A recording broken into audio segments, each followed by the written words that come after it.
तिस्त, ब्यास और सतलज। बाहरी द्वार में कौन कौन नदियां मिलती हैं? ब्यास और रावी। चलो बताओ, गोदावरी नदी कहां से निकलती है? सब शांत हो गए। त्रयंबक गांव। गोदावरी नदी कौन से दर्रे से पार करती है? कौन सा पूर्वी घाट का कौन सा दर्रा है जिससे पार करती है? नंदयाल पास। बहुत कम आवाज, पीछे जा रहा हूं तो आवाज कमते चला जा रहा है, तो ये गलत बात है। हम रोज ये बात बोलेंगे, प्लीज कॉपी को रिपीट उलटते चलिए डेली के डेली। हम अपने लाइफ का एग्जाम्पल भी दिया था कि +2 में हम पढ़ते थे तो केमिस्ट्री, फिजिक्स और मैथ था, पीसीएम था मेरा, तो हम रूटीन बनाए कि भैया फिजिक्स और मैथ कर लेते हैं, केमिस्ट्री पढ़ लेते हैं ट्यूशन में, अंतिम में इसको कर लेंगे। लेकिन आज तक नहीं हुआ, अंतिम में कॉपी बेच दिए हम। समझ रहे, पेपर वाला आया ना तो उसको हम बेच दिए। तो इसलिए भैया बेचने का काम ना आ जाए भूगोल का कॉपी, इससे अच्छा है कि टाइम से पहले काम कर लिया जाए। जो बीपीएससी का पेपर है 67 जनवरी जाने वाला नहीं है। अगर वो लगता है कि जनवरी जाएगा तो अब भ्रम में है, चूंकि सेशन मेंटेन रखना है तो दिसंबर लास्ट में पेपर वो ले लेंगे। इसलिए सीरियस हो जाइए, डेली का जो कॉपी है उसको पढ़ते चलिए, वरना जवाब चीज नहीं हो पाएगा। ये मैं आपको पहले भी बताया हूं, फिर बता रहा हूं। इसलिए अब मुझे जो परफॉर्मेंस मुझे दिख रहा है कर वाला तो ठीक है, लेकिन इसके पहले जैसे ही बढ़ रहा हूं आपका आवाज बंद हो जा रहा है। 1-2 बच्चे उधर से बोल रहे हैं, तो ये गलत चीज है।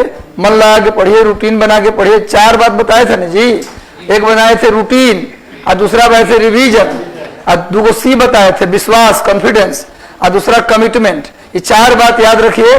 खुद से किए वादे को नहीं निभा पाएंगे तो पड़ोसी का वादा कैसे निभा पाएंगे आप? कहने का मतलब यह है कि जो खुद से सुबह में वादा किए, कितने चैप्टर का रिवीजन करना है, इतना क्वेश्चन लगाना है, अगर नहीं कर पाए आप, इसका मतलब कि आप अपने आप से भी धोखेबाज हैं। तो दूसरे से धोखा सियोर देंगे आप, यानी अगर आपको ऑफिसर बना भी दिया जाए तो पूरे बिहार को धोखा देंगे आप। तो कहने का मतलब अपने लाइफ में ये जो कमिटमेंट वाली बात जो है ना, ये उतार लेंगे तो भविष्य में बिहार और देश सबको आप फायदा पहुंचा पाएंगे ऑफिसर बन के। इसलिए थोड़ा सा पढ़िए, मन लगा के। पढ़ेंगे तो किसके लिए? अपने लिए। आप पढ़ेंगे तो हमको क्या घाटा है या फायदा है भाई? अपना पढ़ेंगे तो घाटा हमको है। अगर मैं इतना बोल रहा हूं फालतू का, मान लो लगता है फालतू लग रहा है, तो अगर इस बात को बोलने से मुझे कोई फायदा है नहीं है, तो भाई पढ़िए, मन लगा के अच्छे से पढ़िए। पढ़ने आए हैं तो पढ़िए। चलिए, हम लोग मैदान पढ़ रहे थे भाई, भारत का मैदान, बिल्कुल सही कलर है, मैदान का कलर यही है ना, घास का मैदान ऐसा ही होता है। मैदान में हम लोग पढ़ेंगे, हम लोग को मध्य गंगा का मैदान पढ़ना है। मध्य गंगा का मैदान, middle Gangetic plain, middle Gangetic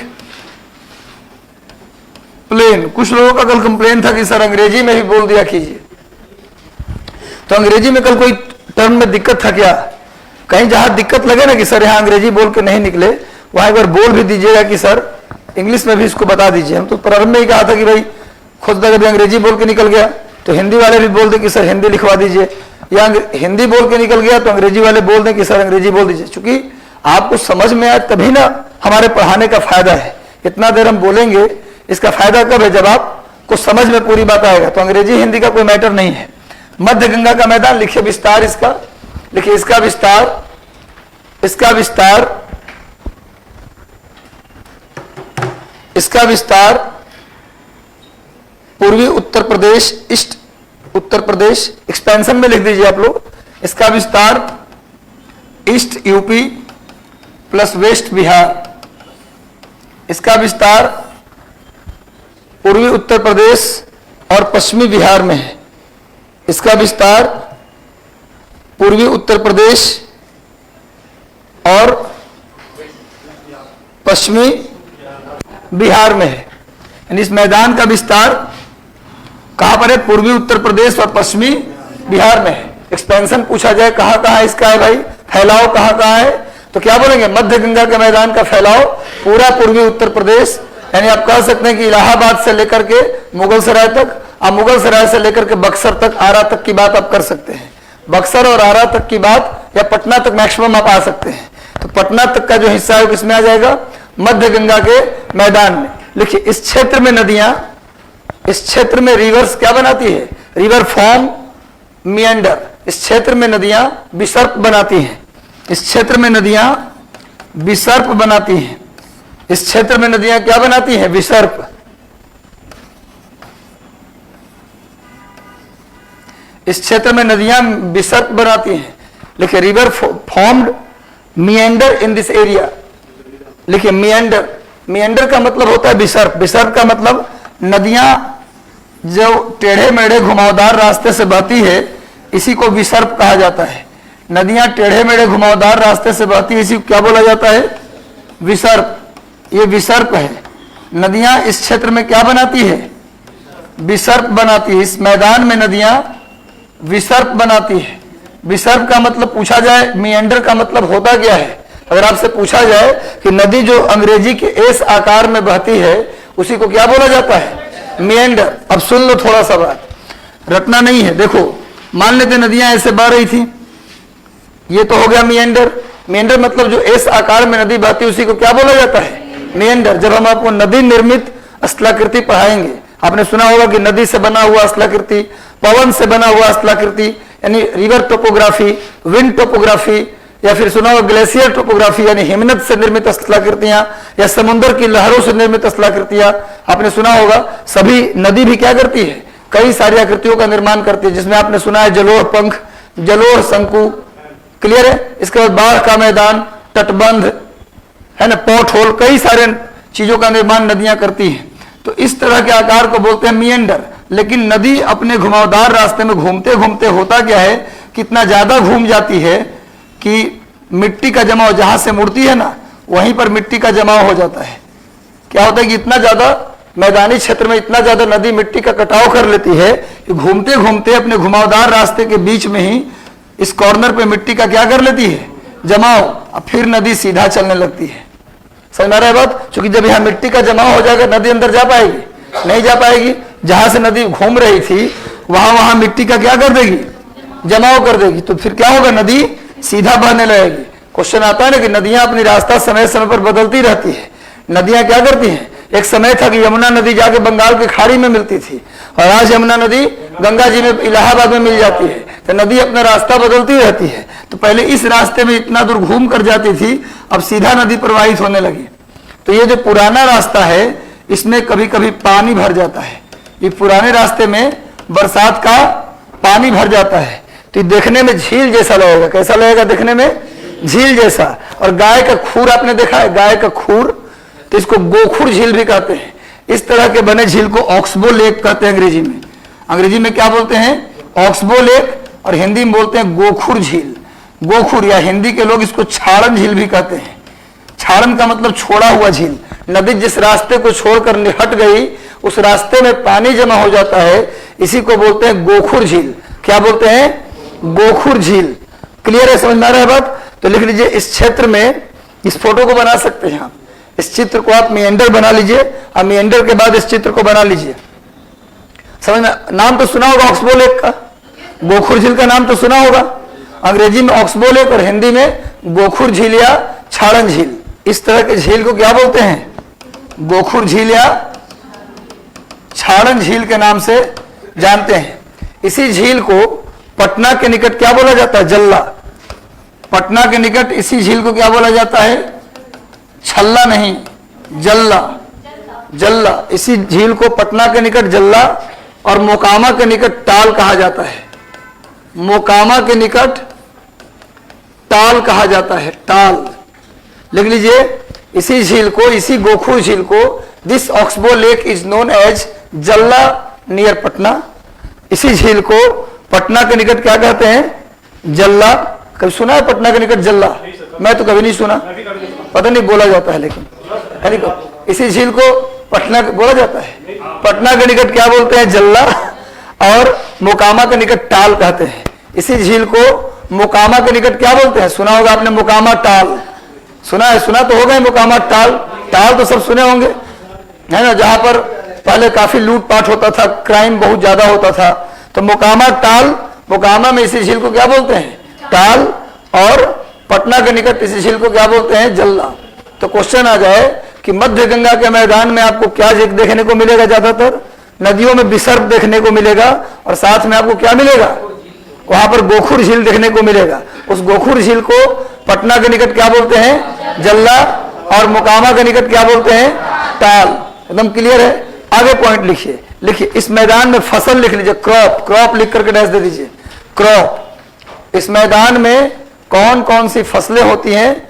crop लिख करके डैश दे दीजिए, क्रॉप। क्रॉप में लिखिए, लिखिए गेहूं, गन्ना, गेहूं, गन्ना यानी व्हीट, शुगर केन, राइस, गेहूं, गन्ना, चावल और सब्जियां। इस मैदान में गेहूं, गन्ना, चावल और सब्जियों की खेती की जाती है। इस मैदान में अब बनारस के आसपास जाओगे, बनारस बलिया, तो गंगा किनारे काफी सब्जी होता है। इस मैदान में गेहूं, गन्ना, चावल और सब्जियों की खेती की जाती है। इस मैदान में गेहूं, गन्ना, चावल और सब्जियों की खेती की जाती है। क्लियर है? अगला पॉइंट लिखिए। लिखिए इस मैदान में खादर मिट्टी की प्रधानता है।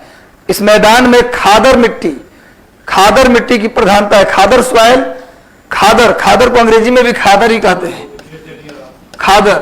इस मैदान में खादर मिट्टी की प्रधानता है ना। इस मैदान में खादर मिट्टी का डोमिनेंस है, खादर मिट्टी ज्यादा पाया जाता है। खादर मिट्टी का मतलब बताया था। हाँ, जो लोग पूरा नए हैं सुन लीजिए, रुक जाइए।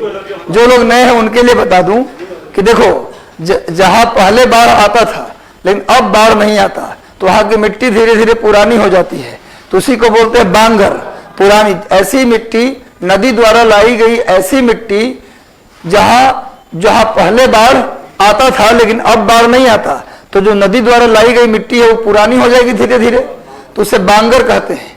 लेकिन जहां आज भी बाढ़ आता है और तो आज भी वहां नई मिट्टी का विस्तार हो जाता है, तो जो नई मिट्टी का क्षेत्र है उसे क्या बोलते हैं? खादर। समझ में आ रहा है बात? तो पुरानी मिट्टी का क्षेत्र बांगर और नई मिट्टी का क्षेत्र खादर। बस अब लिखिए निचला गंगा का मैदान, लोअर गंगेटिक प्लेन। अब लिखिए lower Gangetic plain, lower Gangetic plain, lower Gangetic plain, निचला गंगा का मैदान, lower Gangetic plain, lower Gangetic plain, निचला गंगा का मैदान। इसका एक्सपेंशन कहां है भैया? विस्तार कहां है? तो ईस्ट बिहार, पूर्वी बिहार, ईस्ट बिहार और कंप्लीट पश्चिम बंगाल, पूरा पश्चिम बंगाल। इसका विस्तार कहां कहां है? एक्सपेंशन कहां कहां है? पूरा पूर्वी बिहार और पश्चिम बंगाल में। देखिए इस क्षेत्र में भी नदियां मिएंडर बनाती हैं। अच्छा लिखिए एक्सपेंशन, विस्तार लिख करके डैश दे दीजिए, विस्तार लिख करके डैश दीजिए कि इस मैदान का विस्तार पूर्वी बिहार और पश्चिम बंगाल, पूर्वी बिहार और पश्चिम बंगाल, पश्चिम बंगाल में है। इस मैदान का विस्तार पूर्वी बिहार और पश्चिम बंगाल में है। देखिए इस क्षेत्र में भी नदियां विसर्प बनाती हैं, इस क्षेत्र में भी नदियां विसर्प और गोखुर झील बनाती है। ऐसे कर लीजिएगा। लिखिए river forms meanders and oxbow lake in this region। इस क्षेत्र में नदियां गोखुर झील और विसर्प बनाती हैं। इस क्षेत्र में भी नदियां गोखुर झील और विसर्प बनाती हैं। विसर्प का मतलब समझ गए ना? नदी का जो एस आकार में जो रास्ता है उसी रास्ते को क्या बोलते हैं? विसर्प। और रास्ता के बीच में अगर मिट्टी का जमाव हो जाए तो उससे जो झील बन जाए उसी को क्या बोलते हैं? गोखुर झील। क्लियर है? तो गोखुर झील समझ में आ गया आपको? उसी को पटना के निकट क्या बोल रहे थे? जल्ला। और मोकामा के निकट क्या बोल रहे थे? ताल। तो लोकल नेम है, लेकिन जो नेशनल लेवल पे इसका जो नाम है वो ऑक्सबो लेक है। नेशनल लेवल पे इसको क्या बोला जाता है? गोखुर झील या छालन झील। अब बाकी लोकल में इसको जो नाम आप दे दीजिए। ठीक है? तो भैया इस क्षेत्र की जो नदियां हैं वो भी क्या बनाती है? विसर्प। और क्या बनाती है? ऑक्सबो लेक बनाती है। लिखिए इस क्षेत्र में भी खादर मिट्टी का विस्तार है, क्योंकि यहां भी क्या आता है? बाढ़। इस क्षेत्र में भी क्या आता है जी? बाढ़ आएगा। तो बाढ़ जहां भी आएगा वहां कौन सी मिट्टी? खादर। क्योंकि जहां बाढ़ आएगी वहां पर मिट्टी का विस्तार, नई मिट्टी का विस्तार हर वर्ष होगा। जहां बाढ़ नहीं आएगा वहां मिट्टी धीरे धीरे पुरानी हो जाएगी। अब पुरानी मिट्टी को बोलते हैं बांगर। पुरानी मिट्टी को क्या बोलते हैं? बांगर। नदी का जो ऊपरी हिस्सा है वहां बाढ़ नहीं आते, तो वहां की मिट्टी धीरे धीरे क्या हो जाएगी? पुरानी, तो उसी को बांगर कहते हैं। और जो नदी का निचला हिस्सा है वहां हर वर्ष बाढ़ आता है, हर वर्ष नई मिट्टी का विस्तार होता है, तो उसे क्या बोलते हैं? खादर। इस क्षेत्र में भी खादर मिट्टी का विस्तार या डोमिनेंस है। क्लियर है? देखिए इस अब फसल क्रॉप में लिखिए, क्या बोलो? बाढ़ एक्चुअली अब अगर नेपाल साइड के हिस्सा देखें आप तो पूरा, तो बाढ़ वहां पर मतलब नई मिट्टी का विस्तार। अब साउथ बंगाल में नहीं बोल रहे हैं, जिस बंगाल का हिस्सा प्लेट्यू रीजन है, पठारी क्षेत्र, वहां तो बाढ़ कहाँ आएगा? अब पठारी क्षेत्र को मैदान में हम रखते भी नहीं, पूरा बंगाल थोड़ा ना प्लेन में है। प्लेन में जो बंगाल है ना वहां बाढ़ अभी भी आता है। जो बंगाल प्लेन में है, आधा बंगाल साउथ बंगाल तो पूरा, और ईस्ट बंगाल पूरा तो छोटनागपुर प्लेट्यू में आ जाता है। तो प्लेट्यू का हिस्सा मैदान में कैसे रखेंगे? जो मैदानी क्षेत्र है ना उसका, वहां बाढ़ आता है। जैसे महानंदा का इलाका हो गया, फरक्का के आसपास का इलाका हो गया, साहेबगंज के आसपास का इलाका हो गया, वहां तो बाढ़ आता ही है। तो पूरा क्षेत्र है गंगा के मैदान में आता है, और गंगा के मैदान में जहां बाढ़ आता है वहां पर खादर मिट्टी मिलेगा। तो यहाँ पर क्या मिलेगा भैया? खादर मिट्टी का विस्तार है। लिखिए एक चीज और बता दूं कि इस क्षेत्र की जो नदियां है ना वो नई मिट्टी का विस्तार तो करती ही है, लेकिन मिट्टी में यहाँ पानी की मात्रा की भी कमी नहीं होता। और जिस मिट्टी में पानी की मात्रा की कमी ना हो वहां चावल और जूट की खेती करते हैं। किसकी खेती करते हैं? चावल और जूट। तो लिख लीजिए इस क्षेत्र में, क्रॉप में लिख लीजिए, क्रॉप में लिखो इस क्षेत्र में राइस एंड जूट की खेती की जाती है। इस क्षेत्र में चावल और जूट का उत्पादन किया जाता है। इस क्षेत्र में चावल और जूट का उत्पादन किया जाता है। चावल और जूट। अब कहिए सर पूर्वी बंगाल, सर बंगाल पूरा और बिहार की बात करें तो सर यहाँ तो लोग गेहूं भी उगाते हैं, दाल भी उगाते हैं। कटिहार हम बोलेंगे अगर कि कटिहार किशनगंज में चावल और जूट ज्यादा होता है, तो आप कहिए सर वहां तो हम दाल उगाते भी लोगों को देखे हैं, वहां तो गेहूं उगाते भी देखे हैं सर। अरे उगाने के लिए तो सब उगा लेंगे। बिहार के लोग कर्मठ होते हैं, बड़ी मेहनती लोग होते हैं, वो कुछ भी उगा लेंगे। अंगूर और सबकी खेती कर लेते हैं यहाँ पर वो अंगूर। हाँ अंगूर भी कुछ लोग अंगूर भी उगा लेते हैं। लेकिन कहने का मतलब कि उगाने के लिए तो आप कुछ भी उगा लीजिए, लेकिन जो मुख्य रूप से आपका क्लाइमेट सपोर्ट करता है, मुख्य रूप से जो आपकी मिट्टी सपोर्ट कर रहा है, मुख्य रूप से जो आपका फर्टिलिटी सपोर्ट कर रहा है, वो जूट और राइस के लिए है। तो यहाँ पर मूल रूप से क्या उगाते हैं? जूट और चावल। जूट का मतलब वही पटसन, जो पटुआ जिसको बोलते हैं बिहार में, उसी को पटुआ या जूट बोला जाता है। तो लिख लीजिए यहाँ जूट और चावल की खेती की जाती है। तो लिखिए बिहार में सबसे अधिक जूट और चावल पश्चिम बंगाल में उत्पादन किया जाता है। सॉरी बिहार नहीं भैया, भारत में, सॉरी लिखिए भारत में सबसे अधिक, गलती से बोला गया, भारत में सबसे अधिक जूट और चावल का उत्पादन पश्चिम बंगाल में किया जाता है। देखिए West Bengal has first rank, West Bengal has first rank in production of jute and rice. West Bengal has first rank in production of jute and rice. West Bengal has first rank in production of jute and rice. Clear है ना? भारत में पूछा जाए कि jute का सबसे बड़ा उत्पादक राज्य कौन है और चावल का सबसे बड़ा उत्पादक कौन है। अब अगर बिहार में पूछा जाए कौन सा जिला जूट का सबसे बड़ा उत्पादक है, बिहार में पूछा जाए कि सबसे ज्यादा जूट का उत्पादन कौन सा जिला करता है, तो ऑप्शन दे रहा हूं किशनगंज, कटिहार, दो ऑप्शन है। कौन सा ऑप्शन होगा? कटिहार। लिखिए ठीक है, समझ रहे हैं बात हम, आपके विश्वास पर मैं भी चला जाता हूं। लिखिए भाई, लेकिन बिहार में सबसे अधिक जूट का उत्पादन कटिहार में होता है। बिहार में सबसे अधिक जूट का उत्पादन कटिहार में। यूपी में जूट जनरली वैसे नहीं होता, गोरखपुर लिख सकते हैं। उत्तर प्रदेश में वैसे जूट का, तो उत्तर प्रदेश में गोरखपुर, गोरखपुर देवरिया। लिखिए भाई, क्या लिखा आपने? बिहार में सबसे अधिक जूट उत्पादन करने वाला जिला कटिहार। अब पूरे भारत में जूट उत्पादन करने वाला सबसे प्रथम राज्य बंगाल। चावल का उत्पादन करने वाला प्रथम राज्य पश्चिम बंगाल। लेकिन अगर पूछा जाए चावल का कटोरा किसे कहते हैं, तो आंध्र प्रदेश। चावल का कटोरा किसे कहते हैं? आंध्र प्रदेश। धान की डलिया किसको कहते हैं? छत्तीसगढ़। धान की डलिया मतलब बास्केट ऑफ पैडी। अरे छिलका सहित है तो पैडी, धान, छिलका हटा दिए तो चावल। अरे चावल की खेती नहीं हो तो धाने की खेती होता है। ऐसा भी डायरेक्ट, ऐसा भी होता है कि डायरेक्ट चावल भी उत्पादन हो, धान से ही चावल बनेगा। तो धान के डलिया, बास्केट ऑफ पैडी पूछा जाए तो छत्तीसगढ़, और चावल का कटोरा पूछा जाए तो आंध्र प्रदेश। बोले सर ये तो समझ नहीं आया, कटोरा और दलिया।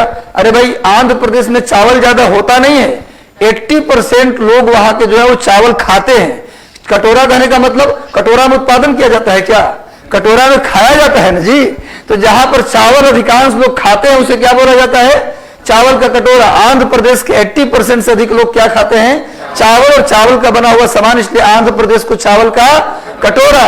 और प्रति हेक्टेयर उत्पादन छत्तीसगढ़ के कुछ क्षेत्र में धान का प्रति हेक्टेयर उत्पादन ज्यादा है, इसलिए छत्तीसगढ़ को धान की डलिया कहते हैं। लेकिन चावल का उत्पादन पूछा जाए सबसे ज्यादा कहां, तो पश्चिम बंगाल में, क्योंकि वहां पूरे साल चावल की खेती की जाती है। वहां अगर आप विंटर में जाइए तो वहां भी उसमें चावल मिलेगा, यानी जाड़े में भी मिलेगा, स्प्रिंग में भी मिलेगा और समर में भी मिलेगा। तीनों साल यानी जाड़ा, बसंत ऋतु और गर्मी, तीनों मौसम में वहां चावल की खेती मिलेगा। बंगाल में आप जाइए, बिहार में आप आएंगे तो बरसात में केवल चावल मिलता है। बिहार में जाएंगे तो केवल केवल बरसात महीने में आपको चावल मिलेगा। यहाँ 3 मौसम में चावल होता है, गर्मी, जाड़ा और बसंत ऋतु और गर्मी। इसका नाम भी है अमन, ओस और बोरो। इस चावल का नाम है अमन, ओस और बोरो। अंग्रेजी में भी सेम नाम है, अमन, ओस और बोरो। बता रहे हैं भाई, ये तीनों मौसम में, अलग अलग मौसम में चावल का नाम है। आज के बाद भूलिएगा मत, ये कई बार मैच द फॉलोइंग में आया भी है, आज के बाद भूलना नहीं है। देखो आप ये बताओ ना, ये तो अमन, ओस, बोरो पूछा जाएगा मिलाने के लिए कि जाड़े के चावल को क्या बोलेंगे, गर्मी को क्या बोलेंगे। अच्छा ये बताओ, हमारे यहाँ बरसात, गर्मी में बरसात होता है ज्यादा या जाड़े में? बरसात हमारे यहाँ सबसे ज्यादा किस मौसम में? गर्मी में। गर्मी में बरसात मतलब पानी, बर्फ तो गिरेगा नहीं। बरसात पानी मतलब चावल नहीं, चावल तो तीनों है, ये तीनों चावल की ही प्रजाति है। अब ऐसा मत करिए, एक ट्रिक बता रहा हूं। गर्मी में बरसात मतलब पानी, और पानी मतलब हमारे यहाँ बिहार में एक शब्द है बोरना, डुबाना। बोरना मतलब किसमें डुबाते हैं? पानी में। तो पानी में डुबाते हैं, बोरते हैं, बोर बोर के खा लो भाई। बिस्कुट को बोर के खाओ हमारे यहाँ कहते हैं, डुबा के खाओ नहीं कहते, है ना। तो बोरना, तो गर्मी में बरसात। अब गर्मी का जो चावल होगा उसका नाम क्या होगा? बोरो राइस। गर्मी के चावल को क्या बोलेंगे हम लोग? बोरो राइस। और जाड़े में क्या गिरता है बच्चों? ओस। तो जाड़े के चावल को क्या बोलेंगे? ओस चावल। और बसंत ऋतु आया, पतझड़, बसंत, बहार, तो बसंत ऋतु में अमन चैन होता है। अमन चैन का माहौल कब होता है? सबसे बढ़िया फीलिंग आपके मन में कब आता है? बसंत ऋतु में। तो बसंत ऋतु के चावल को क्या बोलेंगे? अमन चावल। याद रहेगा, बसंत ऋतु स्प्रिंग वाले चावल को spring rice is known as Aman rice, winter rice is known as Aus rice and summer rice is known as Boro rice. कभी जीवन में भूलेंगे? गर्मी के चावल को बोरो चावल, जाड़े के चावल को ओस गिरता है जाड़े में, और अमन चैन कब होता है? बसंत ऋतु में। यानी स्प्रिंग वाले चावल को क्या बोलेंगे? अमन चावल। इसको नोट कर लीजिए। तो तीनों मौसम में चावल, तो टोटल मिला के ज्यादा चावल हो जाता है। ऐसे चावल उत्पादन करने में आगे नहीं है वो। चावल के प्रोडक्टिविटी की बात करेंगे तो पंजाब सबसे अधिक, चावल के उत्पादकता की बात करें, प्रोडक्टिविटी की बात करें, प्रति हेक्टेयर उत्पादन की बात करें तो कहां होता है? पंजाब में। वो छत्तीसगढ़ में कुछ एरिया में होता है ज्यादा चावल। बोलते हैं केवल, लिख लो, जो छत्तीसगढ़ को बास्केट ऑफ पैडी, नहीं लिखो तो लिख लो, छत्तीसगढ़ को धान की डलिया कहते हैं। छत्तीसगढ़ को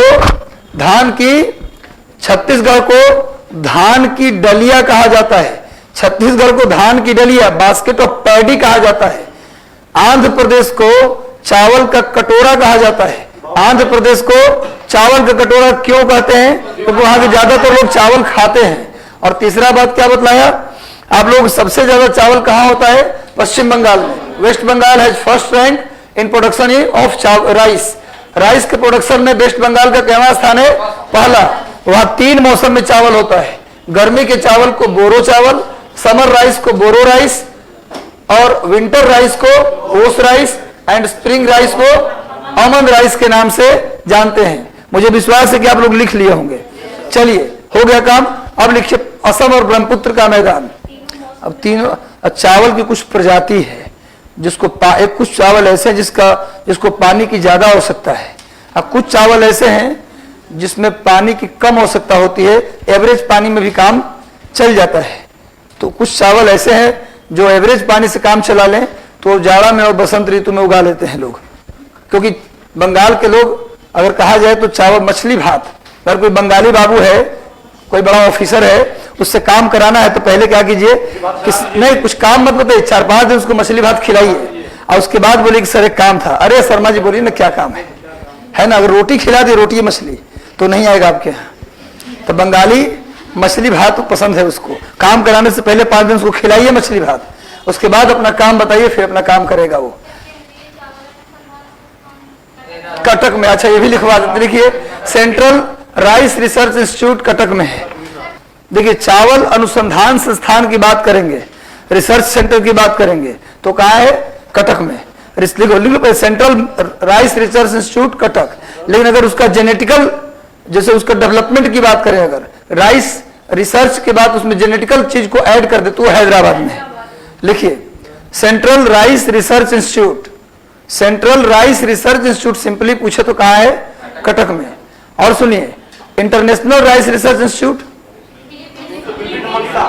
Manila, international rice research institute, अंतर्राष्ट्रीय चावल अनुसंधान संस्थान फिलीपींस की राजधानी मनीला।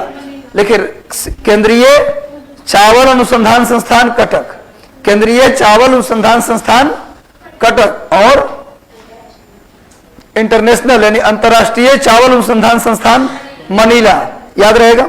चलिए लिखिए असम और ब्रह्मपुत्र का मैदान, ये सब कर लीजिएगा। ये रिसर्च सेंटर सुनो, डेली 4-5 रिसर्च इंस्टीट्यूट का नाम और कहाँ है ये करते रहिएगा साथ में। अब यहाँ खड़ा होकर हम 20-25 नाम लिखवाएं तो ये सही चीज नहीं है, ये टाइम का एक एंगेजमेंट है और कुछ नहीं है। तो आप लोग घर पे जाइए तो कम से कम डेली नियम बना लीजिए कि 3-4 टाइगर रिजर्व, 3-4 या 5 की संख्या में नेशनल पार्क, 1-2 की संख्या में बायोस्फीयर रिजर्व। इसके अलावा कौन कौन से मिनरल कौन कौन से जगह पे मिलता है, इसका एक लिस्ट बनाइए। डेली रात को सोने से पहले आप लोग को बता दो, एक काम करिए कि नोट डाउन कीजिए टाइगर रिजर्व के नाम। तो 2 टाइगर रिजर्व नोट कर लिए, उसकी संख्या कम है, नेशनल पार्क की संख्या ज्यादा है, तो उसमें क्या कर लिए कि 10 नोट कर लिए। और नेशनल पार्क में आप लोग ये भी नोट करेंगे नेशनल पार्क का नाम वो कहाँ है और किस पशु के लिए जाना जाता है। टाइगर रिजर्व तो टाइगर के लिए, वहां तो लिखने की जरूरत नहीं है। टाइगर रिजर्व और कुछ टाइगर रिजर्व और कुछ नेशनल पार्क सेम है, तो क्या होगा कि पहले जो टाइगर रिजर्व जो बाद में बना वो पहले नेशनल पार्क ही था, तो कुछ तो कॉमन है। तो टाइगर रिजर्व कहाँ है याद हो गया तो नेशनल पार्क भी याद हो जाएगा कहाँ है। तो क्या करिए नेशनल पार्क के साथ आप उस पशु का नाम भी लिखिए जिसके लिए नेशनल पार्क बनाया गया है। हर नेशनल पार्क कोई खास पशु के लिए प्रसिद्ध होता है। तो डेली आप 10 की संख्या में नेशनल पार्क नोट कर लीजिए डायरी में, और नोट करके करेंगे तो हो जाएगा। इंटरनेट पे सॉफ्ट कॉपी ऐसे करेंगे तो नहीं होगा, आप उसको नेट से ही निकाल लीजिए, लेकिन उसको नोट डाउन कर लीजिए कॉपी में डेली 10, और उसके साथ कहाँ है और कौन से पशु के लिए। और 2 tiger reserve, biosphere reserve total 18 India में है, तो 18 में आप अगर डेली एक भी करेंगे तो 18 दिन में खत्म हो जाएगा। तो 1 या 2 उतार लीजिए बायोस्फीयर रिजर्व। 2 इंटरनेशनल डे और 2 नेशनल डे। नेशनल डे का मतलब सिंपल सिंपल, जैसे विश्व अहिंसा दिवस कब मनाते हैं, नेल्सन मंडेला डे कब मनाते हैं, विश्व शिक्षक दिवस कब मनाते हैं, विश्व बालिका दिवस कब मनाते हैं, राष्ट्रीय बालिका दिवस कब मनाते हैं, राष्ट्रीय युवा दिवस कब मनाते हैं। तो 2 नेशनल इंपॉर्टेंट डे और 2 इंटरनेशनल, तो कितने हो गए 4। टोटल कितने दिवस याद करने होंगे 100। तो अगर आप 2-2 कर रहे हैं डेली, 4 डेली कर रहे हैं तो 25 दिन में याद। समझ आ रहा है क्या बोल रहा हूं। अगर एक दिन लेकर के पूरा डे बैठिएगा लूसेंट से या नैनो से या किसी भी किताब से, तो इतना बड़ा लिस्ट होता है कि अगर परीक्षा के एक दिन पहले उसको पढ़ के जाते हैं तो कंफर्म है कि आप गलती करके आएंगे, कुछ नया पूछ लिया तो। लेकिन 2-2 करके डेली याद करेंगे डायरी में नोट करके, तो एक दिन लगेगा कि सब कुछ याद हो गया हमको। तो daily national park 10, daily 2 tiger reserve, daily 2 biosphere reserve, daily important national day 2 international day, research centre 2 कि कौन सा रिसर्च सेंटर कहाँ है। समझ रहे बात, ये आप कर लीजिए। और ना हो तो थोड़ा सा और जोड़ लीजिए, कंट्री और कैपिटल।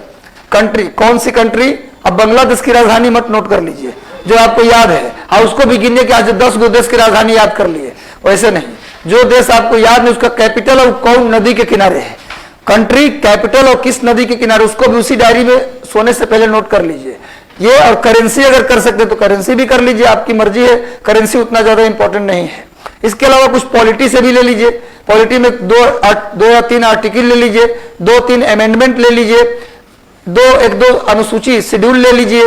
हिस्ट्री की बात करें तो आज लॉर्ड विलियम बेंटिक ले लिए, कल जो है लॉर्ड कॉर्नवालिस ले लिए, फिर बिलेजली ले लिए।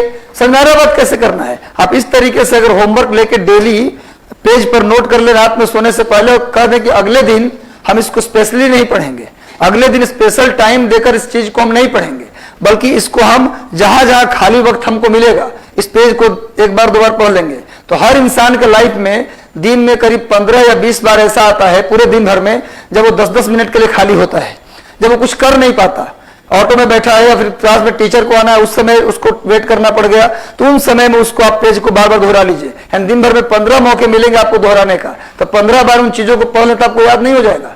तो कहने का मतलब आप जो पढ़ना पढ़िए, उसको जो लीजर टाइम है जहां आप कुछ नहीं कर पाते उस टाइम में उसको पढ़िए उस पेज को। और डेली नाइट में ईमानदारी से जिम्मेवारी के साथ उस चीज को नोट कीजिए। आप 1 महीना अगर इस काम को कर लें तो 1 महीने के बाद आप फील करेंगे सब कुछ याद है।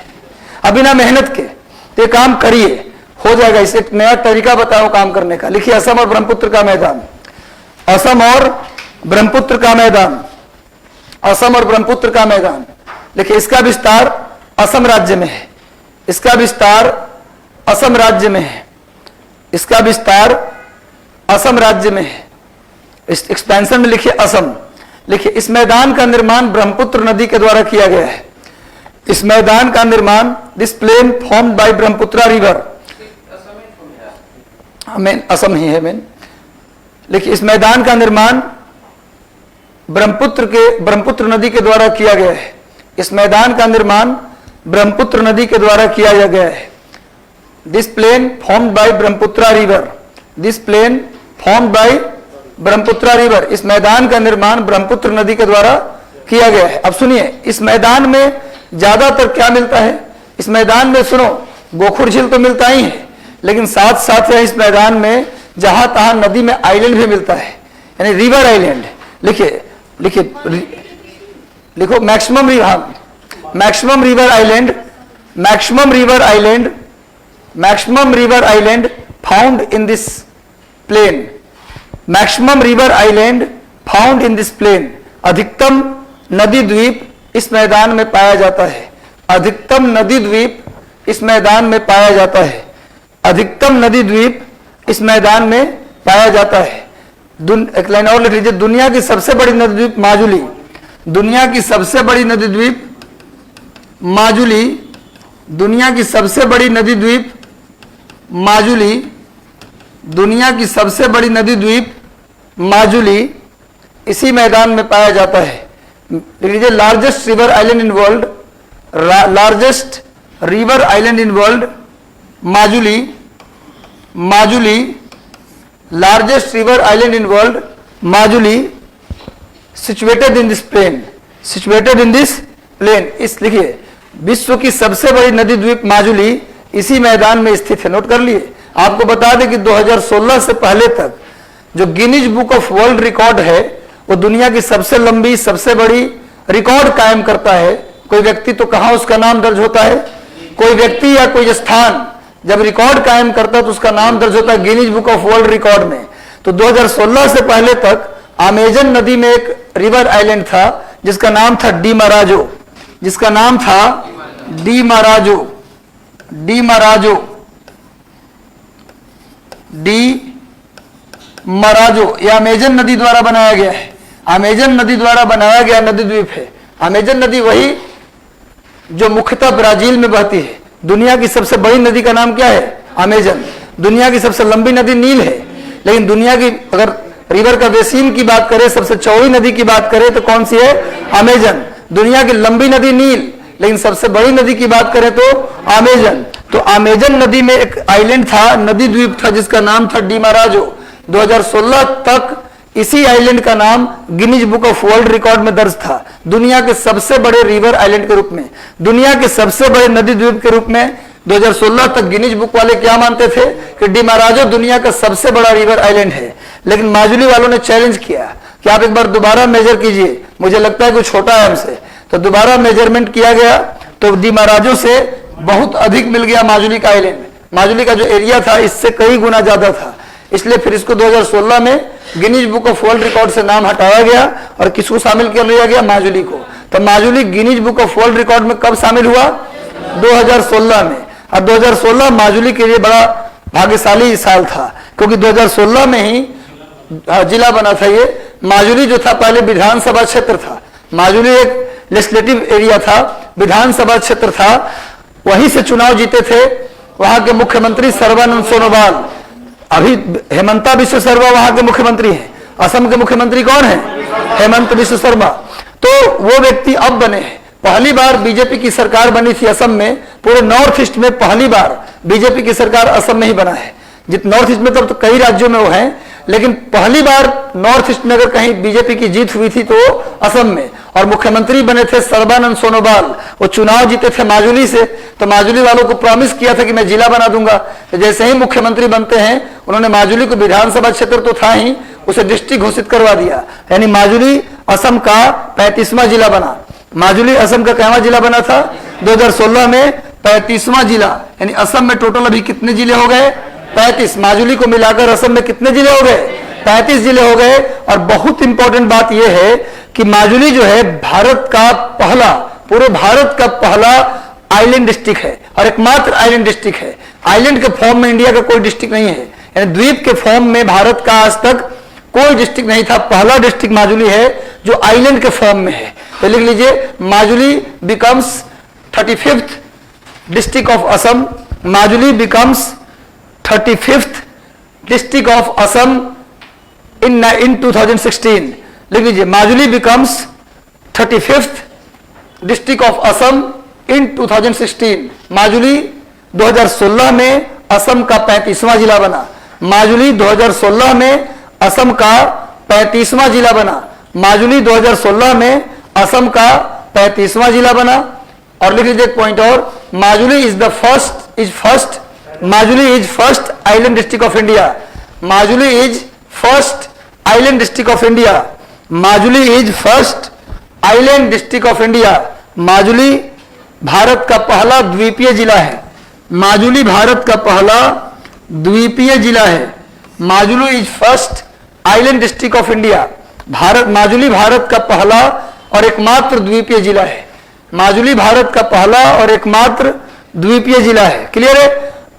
अब आप कहेंगे, एक सवाल पूछेंगे कि सर एक बात बताइए कि सबसे ज्यादा रिवर आइलैंड, नदी द्वीप इसी मैदान में है, तो यहाँ की क्या ऐसी विशेषता है? इस मैदान की कौन सी ऐसी खासियत है जिससे सबसे ज्यादा नदी यहाँ पर द्वीप बनाती है, रिवर आइलैंड बनाती है? इसके मैंने 2 तरीके बताए थे। कोई भी नदी द्वीप बनाती है, इसके 2 तरीके हैं। अगर नदी लंबी दूरी तय करके आ रही है, नदी अगर लंबी दूरी तय करके आ रही है और मुलायम क्षेत्रों से बह रही है, तो जाहिर सी बात है कटाव ज्यादा करेगी। नदी लंबी दूरी तय करेगी, मुलायम क्षेत्रों से बहेगी तो कटाव ज्यादा करेगी। और कटाव ज्यादा करेगी तो जाहिर सी बात उसमें सेडिमेंट ज्यादा होगा। मलबा, सेडिमेंट, अवसाद उसमें क्या होगा? ज्यादा। तो ज्यादा अवसाद होगा।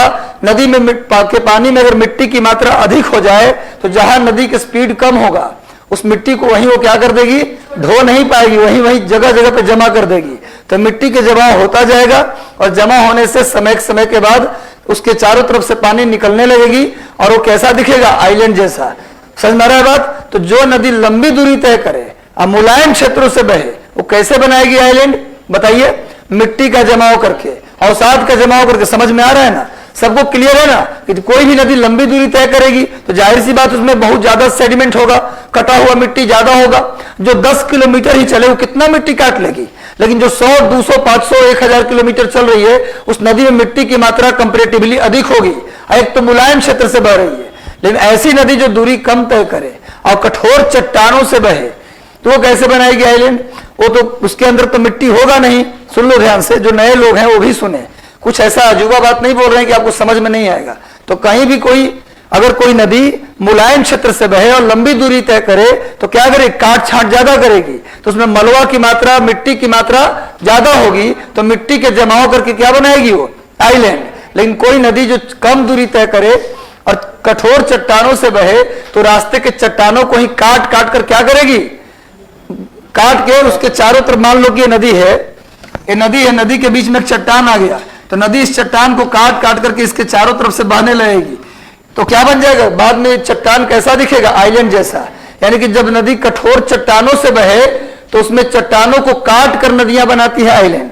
और जब नदी लंबी दूरी तय करे, मुलायम क्षेत्रों से बहे, तो मिट्टी के जमाव करके बनाती है आइलैंड।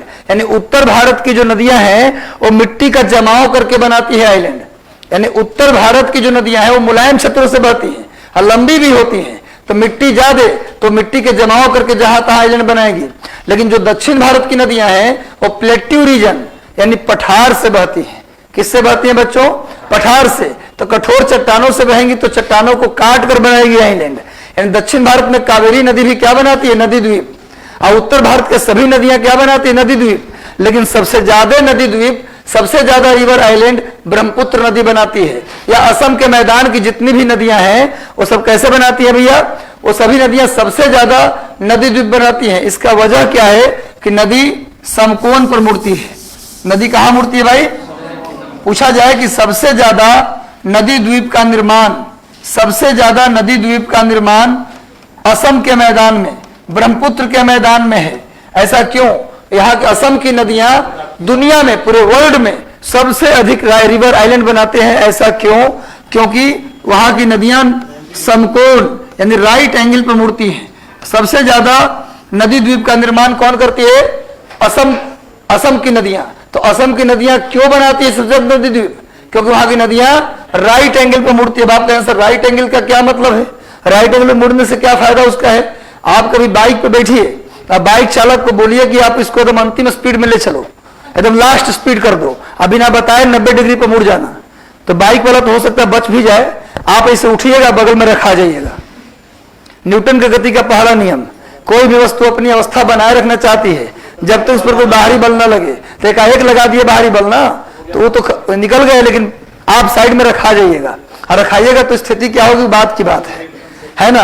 आप बोल पाइएगा कि नहीं बोल पाइएगा? तो भैया उसी तरह से नदी एकाएक मुड़ेगी तो पानी तो मुड़ जाएगी, लेकिन जो मिट्टी काट के नदियां ला रही है वो यही जमा हो जाएगा, वहीं पर क्या हो जाएगा? जमा। तो इस तरीके से कई सारे नदी द्वीप का निर्माण हो जाएगा। तो को लिख लीजिए, Brahmaputra forms maximum number of river island in world. Brahmaputra forms maximum number of river island in world. Brahmaputra forms maximum number of river island in world. Brahmaputra forms maximum number of river island in world due to river bend at right angle. Due to river bend at right angle. Hindi में लिखिए, ब्रह्मपुत्र नदी विश्व में सबसे अधिक नदी द्वीप का निर्माण करती है। ब्रह्मपुत्र नदी लिख लिए क्या? ब्रह्मपुत्र नदी विश्व में, ब्रह्मपुत्र नदी विश्व में सबसे अधिक नदी द्वीप का निर्माण करती है। ब्रह्मपुत्र नदी विश्व में सबसे अधिक नदी द्वीप का निर्माण करती है क्योंकि नदी जहां भी मुड़ती है समकोण पर मुड़ती है। क्योंकि नदी जहां भी मुड़ती है समकोण पर मुड़ती है, जहां भी मुड़ती है समकोण पर मुड़ती है। अब लिखिए क्रॉप, फसल। ब्रह्मपुत्र के मैदान में कौन कौन सी फसलें उगाई जाती हैं? ब्रह्मपुत्र के मैदान में कौन कौन सी फसलें उगाई जाती हैं? लिखिए, फसल में लिखिए चावल, जूट, चावल, जूट। अब देखो, आप लोग कहेंगे सर चाय की भी तो खेती होती है, असम में तो सबसे अधिक चाय होता है। तो असम के मैदान में चाय नहीं होता है, असम के पहाड़ में चाय होता है। पर्वतीय मिट्टी जो असम में, वहां चाय होता है, मैदान में चाय नहीं होता। इसलिए यहां पर हम चाय इसलिए नहीं लिखेंगे क्योंकि हम लोग पहाड़ में, असम का मैदान। तो चावल, जूट और कहीं कहीं नारियल की खेती कर लेते हैं। चावल, जूट और नारियल, चावल, जूट और नारियल की खेती कर लेते हैं।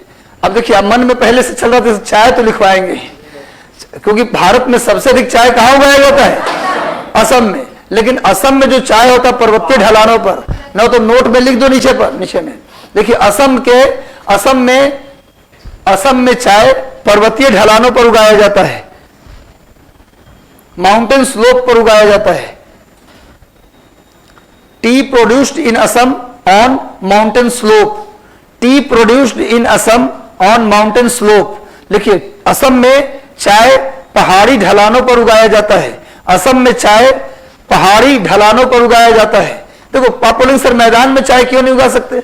आप कहेंगे ना कि सर मैदान में चाय उगा ले, क्या दिक्कत हमको है? मैदान में चाय उगाने में क्या प्रॉब्लम? प्रॉब्लम यह है कि चाय के लिए नियम है कि चाय के जड़ों को पानी चाहिए, पर पानी लगा हुआ नहीं होना चाहिए, लगते हुए निकल जाना चाहिए। अब चाय के नेचर है कि उसमें पानी आपको देना है, लेकिन पानी जड़ों से लगते हुए निकल जाना चाहिए। अगर पानी लग गया जड़ में तो चाय खत्म हो जाएगा। समझ में आ रहा है बात? इसीलिए उसको पर्वतीय ढलानों पर उगाया जाता है। नौ तो लिख लीजिए, असम का चाय के उत्पादन में पहला स्थान है और कॉफी के उत्पादन में कर्नाटक, ये लिखवाया हुआ है। कॉफी, मक्का और सिल्क, कॉफी, मक्का और सिल्क के उत्पादन में कर्नाटक, चाय के उत्पादन में पहला स्थान, फर्स्ट रैंक इन टी प्रोडक्शन कौन है भैया? इज असम। असम चाय के उत्पादन में पहला स्थान है। और कॉफी, रेशम और मक्का, कॉफी, रेशम और मक्का, मेज, कॉफी एंड सिल्क, इसके उत्पादन में सिल्क, रेशम का अंग्रेजी में क्या बोलते हैं? सिल्क। इन तीनों के उत्पादन में कौन पहला स्थान है? कर्नाटक का। क्लियर है सबका? अब सुनिए, सिल्क की जितनी भी वैरायटी है वो सब कर्नाटक में होता है। और एक बात बहुत इंपॉर्टेंट बता दूं कि रेशम के उत्पादन में आज नहीं, प्राचीन काल से ही चीन का पहला स्थान है और भारत का दूसरा स्थान है। और आज भी रेशम के उत्पादन में चीन का पहला स्थान है और भारत का दूसरा स्थान है। तो 9 तक लाइन लिख लीजिए, रेशम के, सिल्क के उत्पादन में चीन का पहले से और आज भी चीन का पहला स्थान, भारत का दूसरा स्थान। सिल्क के प्रोडक्शन में चीन पहले स्थान पे, जो एक्स्ट्रा जी के मिले NOT नोट करके लिख लीजिए। चीन का रेशम के उत्पादन में, सिल्क के उत्पादन में पहला स्थान है और रेशम या सिल्क के उत्पादन में भारत का दूसरा स्थान है। अब भारत में भी कर्नाटक का पहला स्थान है। क्लियर है? समझ में आया? वैसे कॉफी के उत्पादन में भारत में तो कर्नाटक आगे है। अब पूरी दुनिया में कौन आगे? ब्राजील। ब्राजील का कॉफी के उत्पादन में कितवां स्थान है? पहला स्थान है। गन्ना के उत्पादन में पहला ब्राजील। तो कॉफी और गन्ना दोनों के उत्पादन में पहला स्थान किसका है? ब्राजील का है। कॉफी और गन्ना दोनों के उत्पादन में ब्राजील का फर्स्ट रैंक है। क्लियर है? और कॉफी के बागान को ब्राजील में फेजेंडा कहते हैं। कॉफी के बागान को ब्राजील में फेजेंडा कहते हैं। और कॉफी के बंदरगाह है ब्राजील में, उसका नाम है सेंटोस। कॉफी पोर्ट, इसको बोलते हैं coffee port, coffee port of world, विश्व का कहवा। कॉफी का हिंदी होता है कहवा, कहवा पतन। विश्व के कहवा पतन किसको बोलते हैं? सेंटोस बंदरगाह, जहां से कॉफी का व्यापार किया जाता है। दुनिया में सबसे ज्यादा कॉफी का व्यापार इसी बंदरगाह से होता है, इसीलिए इसको कॉफी पोर्ट ऑफ वर्ल्ड कहते हैं। बीपीएससी में पूछा गया सवाल है। और फेजेंडा, ब्राजील में कहवा यानी कॉफी के बगान को क्या बोलते हैं? Garden of coffee in Brazil is known as fazenda. याद रहेगा? चलिए, तो असम और ब्रह्मपुत्र के मैदान हो गया। अगला पॉइंट लिखिए, तटीय मैदान, कोस्टल प्लेन। तटीय मैदान, कोस्टल प्लेन। तटीय मैदान यानी कोस्टल प्लेन। एक फोटो बना लीजिए।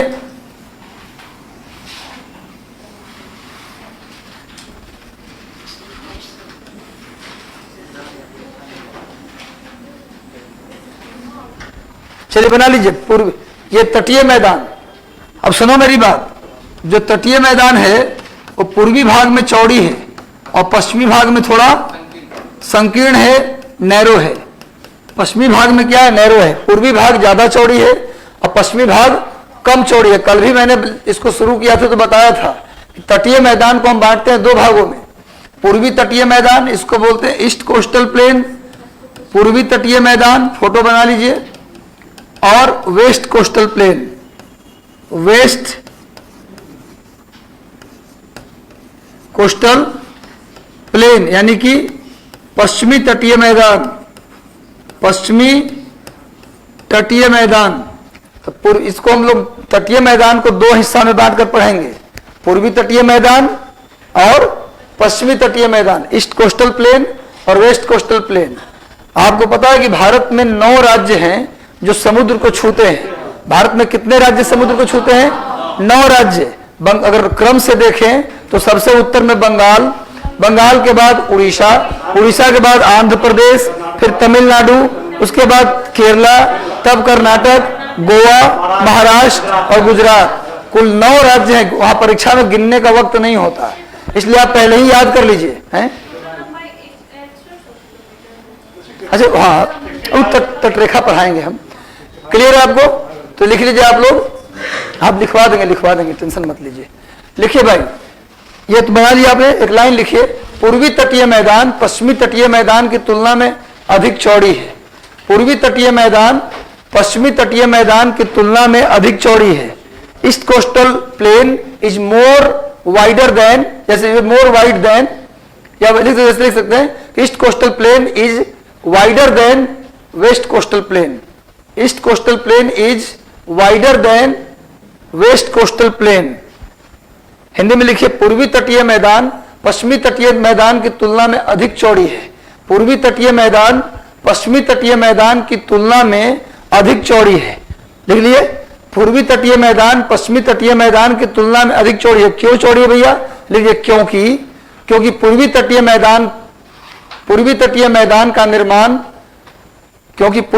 मैदान का निर्माण महानदी गोदावरी कृष्णा कावेरी जैसी बड़ी नदियां करती हैं। क्योंकि पूर्वी तटीय मैदान का निर्माण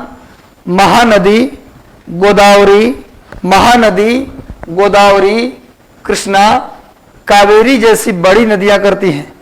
महानदी गोदावरी कृष्णा कावेरी जैसी बड़ी नदियां करती हैं। East coastal plain is wider than west coastal plain due to this plain formed by larger river Mahanadi Godavari Krishna and Kaveri. समझ आ रहा है बात क्या बोल रहा हूं? और पश्चिमी तटीय मैदान क्या है भैया? वहां पर इस मैदान का निर्माण छोटी नदियां करती हैं, तो उसमें सिल्ट की मात्रा कम होती है। जो बताया भी कि जो नदियां लंबी दूरी तय करे उसमें सिल्ट की मात्रा ज्यादा होती है। और जिस नदी में सिल्ट की मात्रा, गाद की मात्रा, मिट्टी की मात्रा ज्यादा होगी वो चौड़ा मैदान बनाएगी। और जो नदी में गाद की मात्रा कम हो वो पतले मैदान का निर्माण करेंगी। यानी पूर्वी तटीय मैदान ज्यादा चौड़ी क्यों है समझ में आ गया, और पश्चिमी तटीय मैदान कम चौड़ी क्यों है समझ में आ गया। अब सुनिए, ये जो मैदान आप देख रहे हैं, बंगाल से लेकर चलते हैं तो गुजरात तक पहुंच जाता है 9 राज्य। ये जो 9 राज्य देख रहे हैं इसकी कुल लंबाई 6100 किलोमीटर है। लिख लीजिए, इसकी कुल लंबाई लिखिए, तटीय मैदान की कुल लंबाई, total length of coastal plain is 6100 kilometre. Total length of coastal plain is 6100 kilometre. Bharat में तटीय मैदान की कुल लंबाई आप नाप लीजिए, यहां से देखो, यहां से फीता लीजिए, पूरा नापिए तो कितना किलोमीटर आएगा? 6100 किलोमीटर। लंबाई का मतलब समझे क्या हुआ? सिर्फ पेरीमीटर, यहां से लेकर यहां तक जो मेजर कर लिया आपने, इसी को बोलते हैं हम लोग इसकी टोटल लेंथ। तो जो तटीय मैदान उसकी कुल लंबाई कितनी है? 6100 किलोमीटर। अगर आपसे सवाल पूछा जाए कि भारत में तट की भी कुल लंबाई, तो आंसर क्या देंगे आप? 6100 किलोमीटर। भारत में तट की लंबाई 6100 किलोमीटर। यहां से लेकर यहां तक की लंबाई अगर आपसे पूछे कि कितनी लंबी तट है भारत की तट रेखा कितनी लंबी है, तो 6100 किलोमीटर। लेकिन भारत में ये मिट्टी की बात तो हो गई 6100, तट की बात भी हो गई 6100, लेकिन भारत में आइलैंड्स भी है। भारत में अंडमान निकोबार, लक्षद्वीप, न्यू मोरे, गंगा सागर, अलिया बेट, खड़िया बेट, इसके बाद एलिफेंटा, कई सारे द्वीप हैं। इंडिया में एक द्वीप नहीं, इंडिया के कब्जे में कई सारे आइलैंड हैं, तो वहां भी तो तट है। अगर आपसे पूछा जाए कि भारत में तटीय मैदान की लंबाई, तब तो 6100 क्लियर है, कहीं कोई दिक्कत नहीं है। लेकिन भारत में तटों की लंबाई पूछे, भारत में कोस्ट का टोटल लेंथ पूछे, तो कोस्ट का मतलब ये भी हो गया, और जो हमारे आइलैंड है उनके भी तो तट होंगे, उनकी भी लंबाई होगी, तो उनको भी मेजर कर लेंगे। अब मेजर करने के बाद इसमें ऐड कर देंगे, तो ऐड करेंगे, आइलैंड के कोस्ट को भी इसमें ऐड कर दें, तो यह आ जाता है 7516, सॉरी 7516। अब अबाउट रखिए किलोमीटर, पॉइंट में कहा याद करिएगा।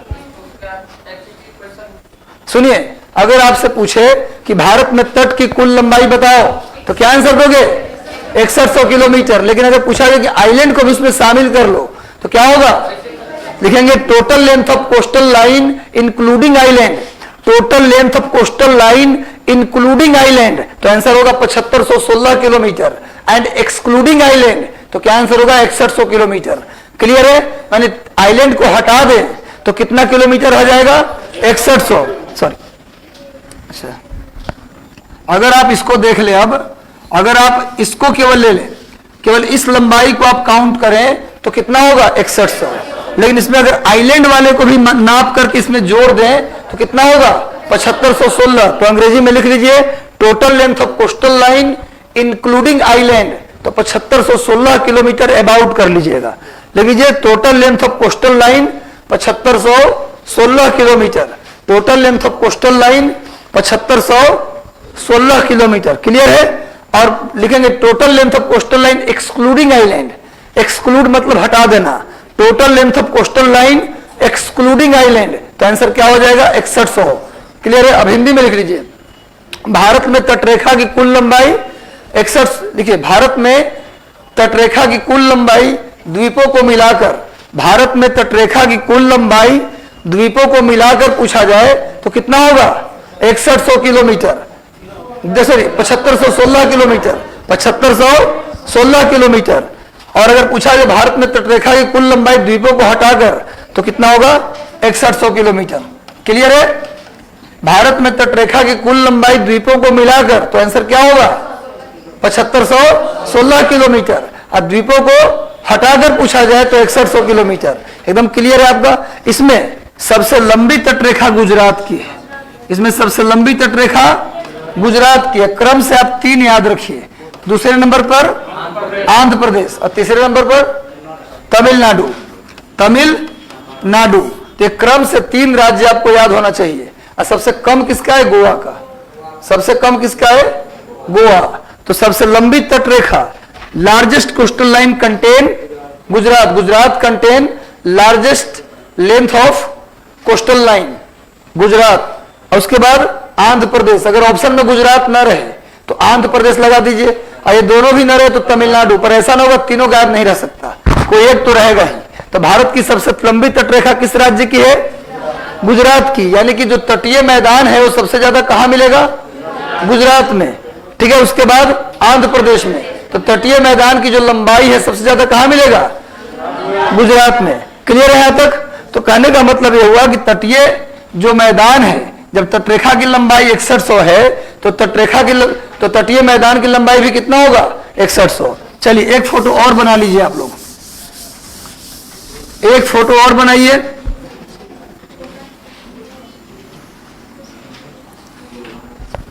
एक सेकंड, बहुत इंपॉर्टेंट है ये, थोड़ा बड़ा बनाइएगा आप लोग, थोड़ा सा बड़ा बनाइएगा तो ठीक रहेगा। बनाइए, इस चित्र को बनाइए। भारत में जो तटीय मैदान है ना उसको हम कई हिस्सों में बांटेंगे। इसको बांटेंगे बंगाल का मैदान, इसको बांटेंगे उड़ीसा का मैदान, इसको बांटेंगे आंध्र प्रदेश का मैदान, तमिलनाडु का मैदान, उसके बाद केरला का मैदान, कर्नाटक का मैदान, गोवा और महाराष्ट्र का मैदान और गुजरात का मैदान। बनाइए इसको आप। तटीय मैदान को हम पहले कितने भागों में बांटते हैं? 2 भागों में, पूर्वी तटीय मैदान और पश्चिमी तटीय मैदान। अब पूर्वी तटीय मैदान को कितने भाग में बांट दिए? 4 भाग में। अब पश्चिमी तटीय मैदान को भी 4 भाग में, यानी कि पश्चिमी तटीय मैदान में, यानी कि तटीय मैदान को कुल कितने भागों में बांट दिए? 8 भागों में। पहले तो 2 भाग में बांट दिए, पूर्वी तटीय मैदान और पश्चिमी तटीय मैदान। पूर्वी तटीय मैदान का कितना भाग? 4 भाग। और पश्चिमी तटीय मैदान का कितना भाग? 4 भाग। टोटल कितने भाग हो गए? 8। अब सुनिए, पश्चिमी तटीय मैदान में जो बंगाल का हिस्सा है उसको बोला जाता है बंग तट। क्या बोला जाता है? बंग तट। बंगाल के हिस्सा को क्या बोलते हैं? बंग कोस्ट। उड़ीसा के हिस्सा को क्या बोलते हैं? उत्कल कोस्ट। क्या बोलते हैं? उत्कल कोस्ट, यानी उत्कल तट, उत्कल कोस्ट। आपने सुना होगा जनगण मन में उत्कल बंगा। तो बंगाल के मैदान को क्या बोलते हैं? बंग तट। और उस उड़ीसा के मैदान को क्या बोलते हैं? उत्कल तट। और इन दोनों को मिलाकर कहा जाता है उत्तरी सरकार। इन दोनों को मिलाकर क्या कहा जाता है? उत्तरी सरकार तट। उत्तरी सरकार तट, अंग्रेजी में भी बोलते हैं नॉर्थ सरकार। इसको गवर्नमेंट मत कर दीजिएगा, सरकार को अंग्रेजी में भी क्या लिखते हैं? सरकार ही लिखते हैं, नॉर्थ सरकार कोस्ट। यानी बंगाल को अकेले पूछा जाए आपसे कि बंगाल के तट को क्या बोलते हैं, तो क्या बोलेंगे? बंग तट। उड़ीसा के तट को क्या बोलेंगे? उत्कल तट। याद भी रहेगा, उड़ीसा को उत्कल भी कहा जाता है। उड़ीसा का एक नाम संस्कृत में क्या है? उत्कल, है ना। अब बंगाल को बंग भी कहा जाता है। तो बंगाल को बंग तट और उड़ीसा को उत्कल तट, और दोनों को मिलाकर पूछा जाए तो क्या होगा? उत्तरी सरकार तट, यानी उत्तरी सरकार तट में कौन कौन शामिल है राज्य? तो उड़ीसा और बंगाल। उसी तरह से आंध्र प्रदेश के तट को बोलते हैं गोलकुंडा तट। आंध्र प्रदेश के तट को क्या कहा जाता है? गोलकुंडा तट, या इसी का एक और नाम है आंध्र तट। आंध्र तट, गोलकुंडा तट या आंध्र तट, अंग्रेजी में भी बोलेंगे गोलकुंडा, गोलकुंडा कोस्ट या आंध्र कोस्ट, आंध्र कोस्ट। और तमिलनाडु के तट को बोलेंगे पायन तट। तमिलनाडु के तट को क्या बोलेंगे? पायन तट, पायन कोस्ट, ठीक है। बंगाल के तट को बोलो भाई बंग तट, उड़ीसा के तट को, और दोनों को मिलाकर उत्तरी सरकार। उसी तरह आंध्र प्रदेश के तट को और तमिलनाडु के तट को, अगर आपको समझ में नहीं आ रहा तो यहां पर आंध्र प्रदेश लिख भी दो, और यहां पर पायन तट के बगल में तमिलनाडु लिख भी दो। हो सकता है कुछ लोगों को तमिलनाडु के स्थान पर कश्मीर नजर आ रहा हो, होता है कभी कभी मैपिंग आपका क्लियर नहीं होता तो आप कहीं पर भी किसी राज्य को बता देते हैं। कुछ लोग ऐसे होते हैं जिनको सबसे पहले राज्यों की जानकारी ही नहीं होता कि भारत में कौन सा राज्य किस स्थान पर है। तो सबसे पहला काम तो आपको यही करना चाहिए, एक मैप लाना चाहिए, भारत का पॉलिटिकल मैप, और उसमें देखना चाहिए कौन सा राज्य भी कहां पर है, कौन कौन सी राज्य की बाउंड्री किस किस राज्य को छूता है। तो पहले हमको स्टेट ही कवर करना चाहिए। जब मैपिंग की बात आप करते हैं कि सर मैपिंग कैसे करें, तो पहला स्टेप तो ये कि पहले आप लोकेशन पता करें कि कौन सा राज्य कहां है। दूसरा काम आपका है कि किस राज्य की बाउंड्री किस किस राज्य को छू रहा है।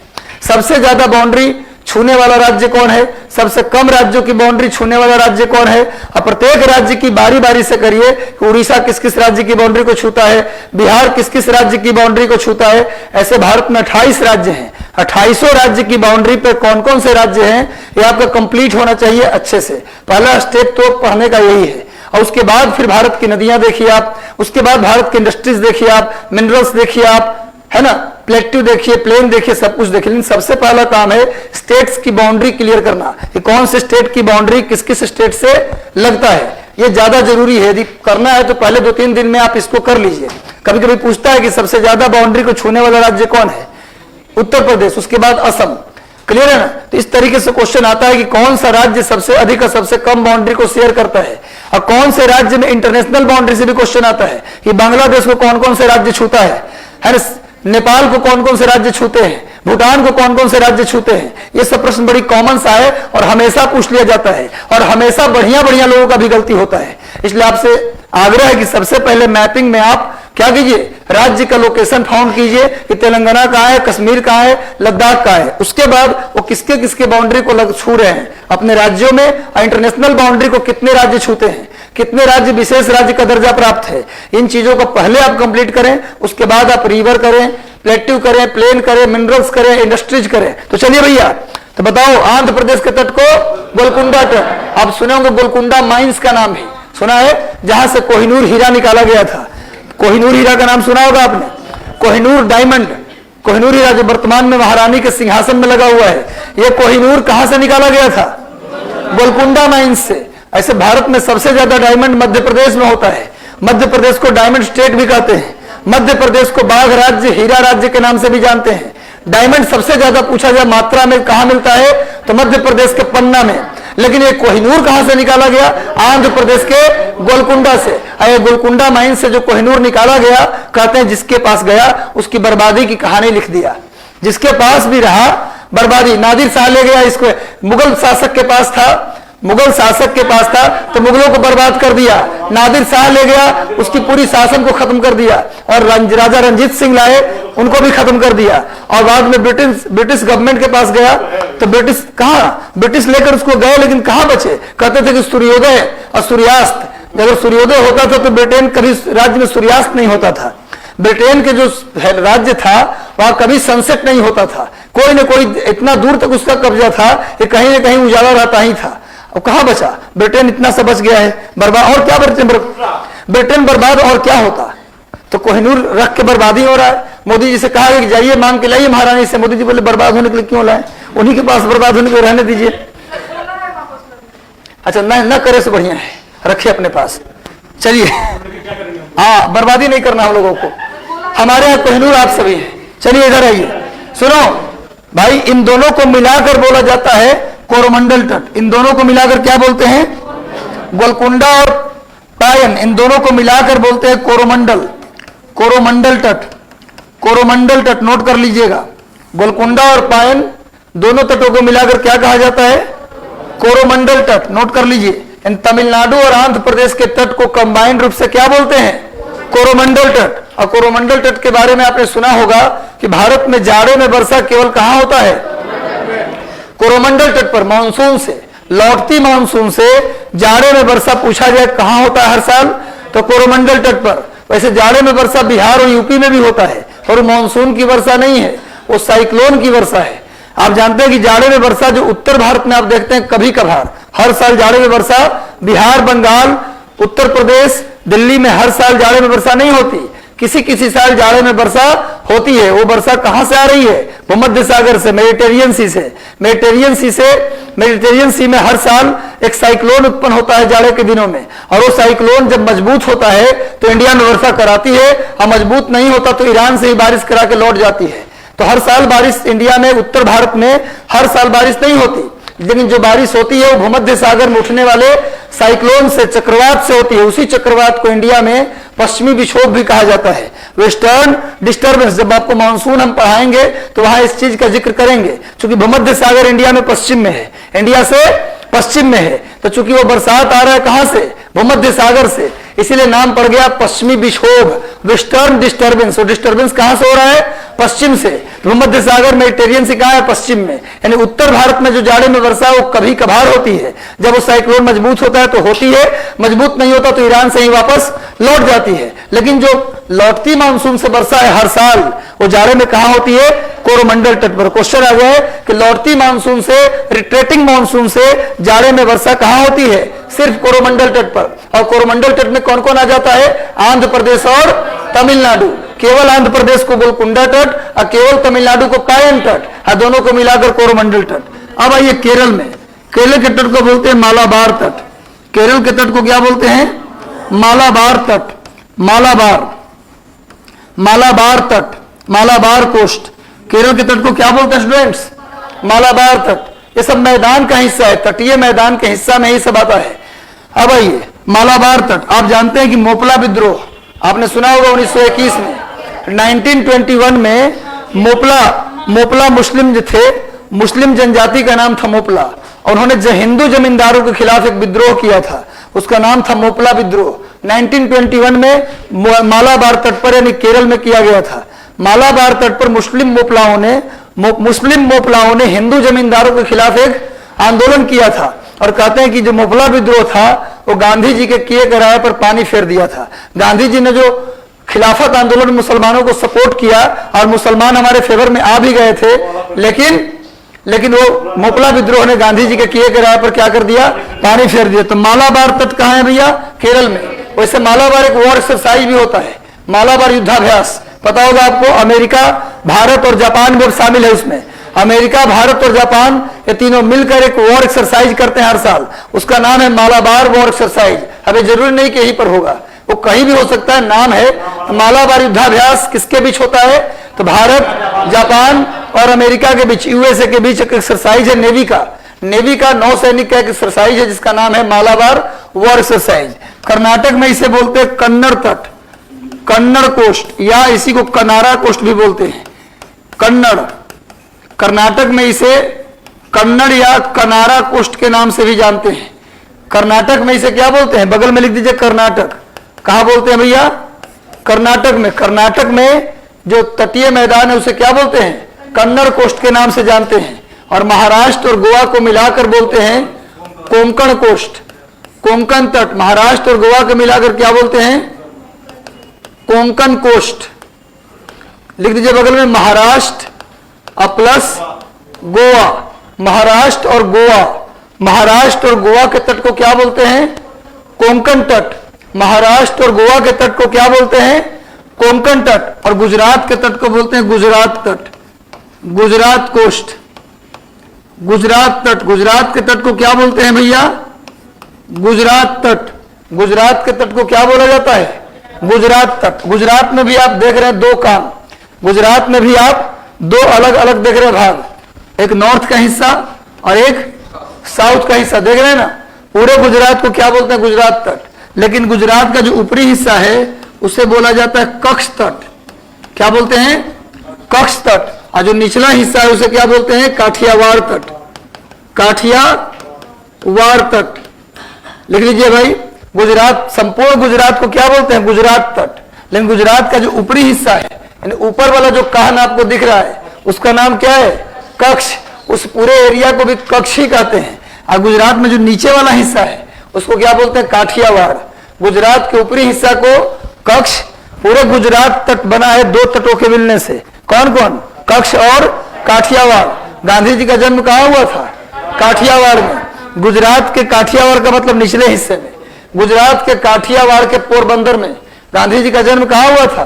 गुजरात के काठियावाड़ के पोरबंदर में। तो काठियावाड़, मैं बता दूं कि जितने भी नाम में बंदर लगा है वो सब बंदरगाह है। समुद्र के किनारे के शहरों के नाम में ही बंदर लगता है। तो पोरबंदर, जड़ी बंदर, वहां कई सारे बंदर हैं। गांधी जी के कई सारे बंदर वहां हैं। पोरबंदर, अब इसको नोट कर लिया आप लोगों ने ना? इसको तो नोट डाउन कर लिया पूरा। गुजरात के तट को बोलते हैं गुजरात तट, और उसमें दो हिस्सा है। ऊपर वाले कान को क्या बोलते हैं? कच्छ तट। और नीचे वाले कान को क्या बोलते हैं? काठियावाड़ तट। और गुजरात के काठियावाड़ में कई सारे बंदरगाह हैं, है ना। पोरबंदर, जड़ी बंदर, सोमनाथ, द्वारका, कोडीनार, ओखा, बेरावल, ये सब काठियावाड़ के बंदरगाह का नाम बोल रहा था। और जो कच्छ है उसके बंदरगाह का नाम है कांडला। कांडला किसमें पड़ता है? कांडला, जिसको आज पंडित दीनदयाल उपाध्याय बंदरगाह के नाम से भी जानते हैं। मोदी जी आते ही कई लोगों का नाम बदल दिए, है ना। तो नाम बदल दिए, तो उस नाम, उसका जो कांडला बंदरगाह है उसका नाम क्या रखा गया है? पंडित दीनदयाल उपाध्याय बंदरगाह। तो सबसे पहला बात तो इसको नोट कर लिया आपने, याद भी हो गया होगा। चलो, बंगाल के तट को क्या कहते हैं? उड़ीसा के तट को, और दोनों को मिलाकर आंध्र प्रदेश के तट को गोलकुंडा तट या आंध्र तट, और तमिलनाडु को पायन तट, केरल को मालाबार तट, और कर्नाटक को कन्नड़ तट, और महाराष्ट्र गोवा को कोंकण तट, और उत्तरी गुजरात को कच्छ तट, दक्षिणी गुजरात को काठियावाड़ तट। उत्तरी गुजरात कच्छ और दक्षिणी गुजरात काठियावाड़। इसका स्क्रीनशॉट भी ले लें जो ऑनलाइन देख रहे हैं, और बाकी आप लोग फोटो भी खींच सकते हैं, कोई दिक्कत नहीं है। अब सुनिए, एक चीज और बता दूं, ये तो मैदान है, और हर एक मैदान में कुछ चीजें होती हैं। लिख लीजिए, फसल में लिख लीजिए, आप अलग से लिखिए। फसल, क्रॉप में लिख लीजिए। लिखिए, क्रॉप में लिखिए, लिखिए क्रॉप में लिख लीजिए आप लोग।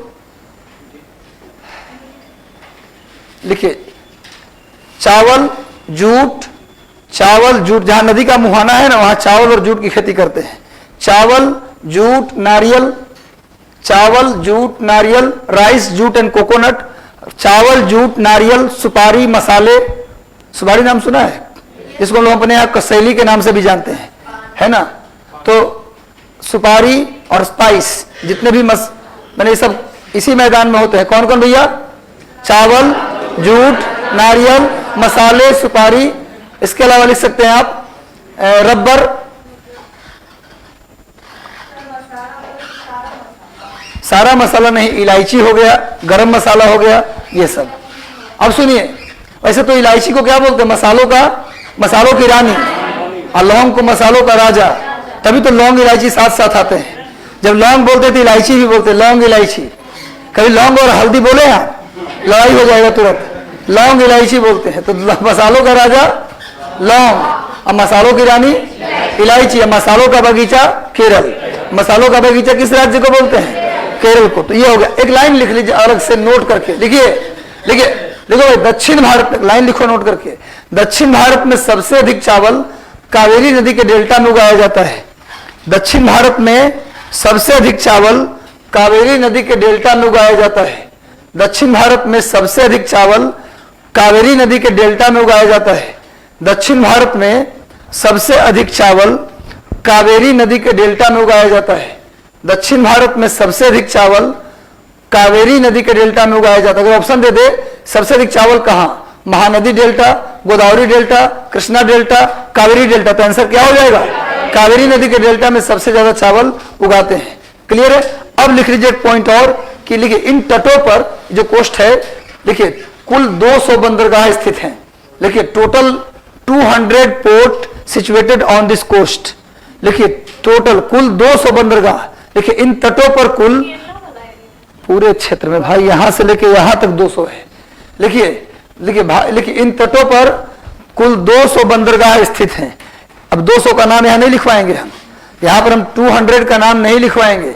इन तटों पर कुल 200 बंदरगाह स्थित हैं। इन तटों पर कुल 200 बंदरगाह स्थित है, जिनमें से 14 बड़े बंदरगाह हैं, जिनमें से 14 बड़े बंदरगाह हैं।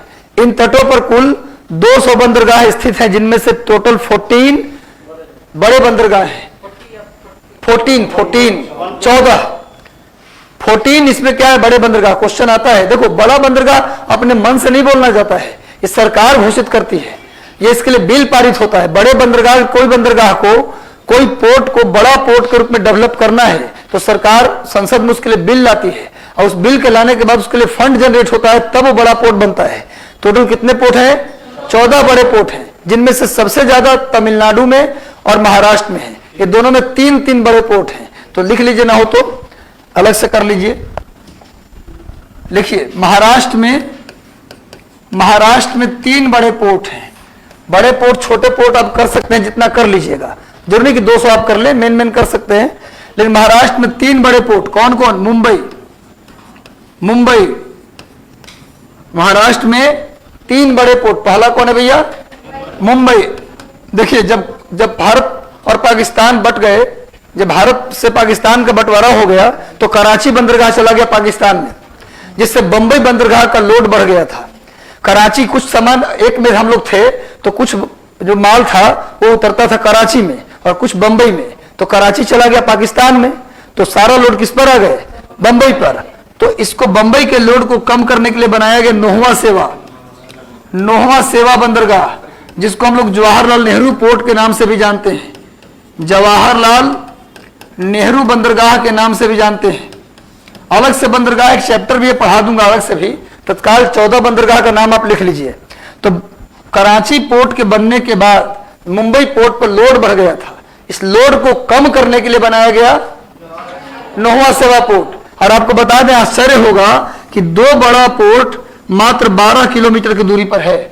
मुंबई पोर्ट के जस्ट बगल में ही नोहवा सेवा पोर्ट है।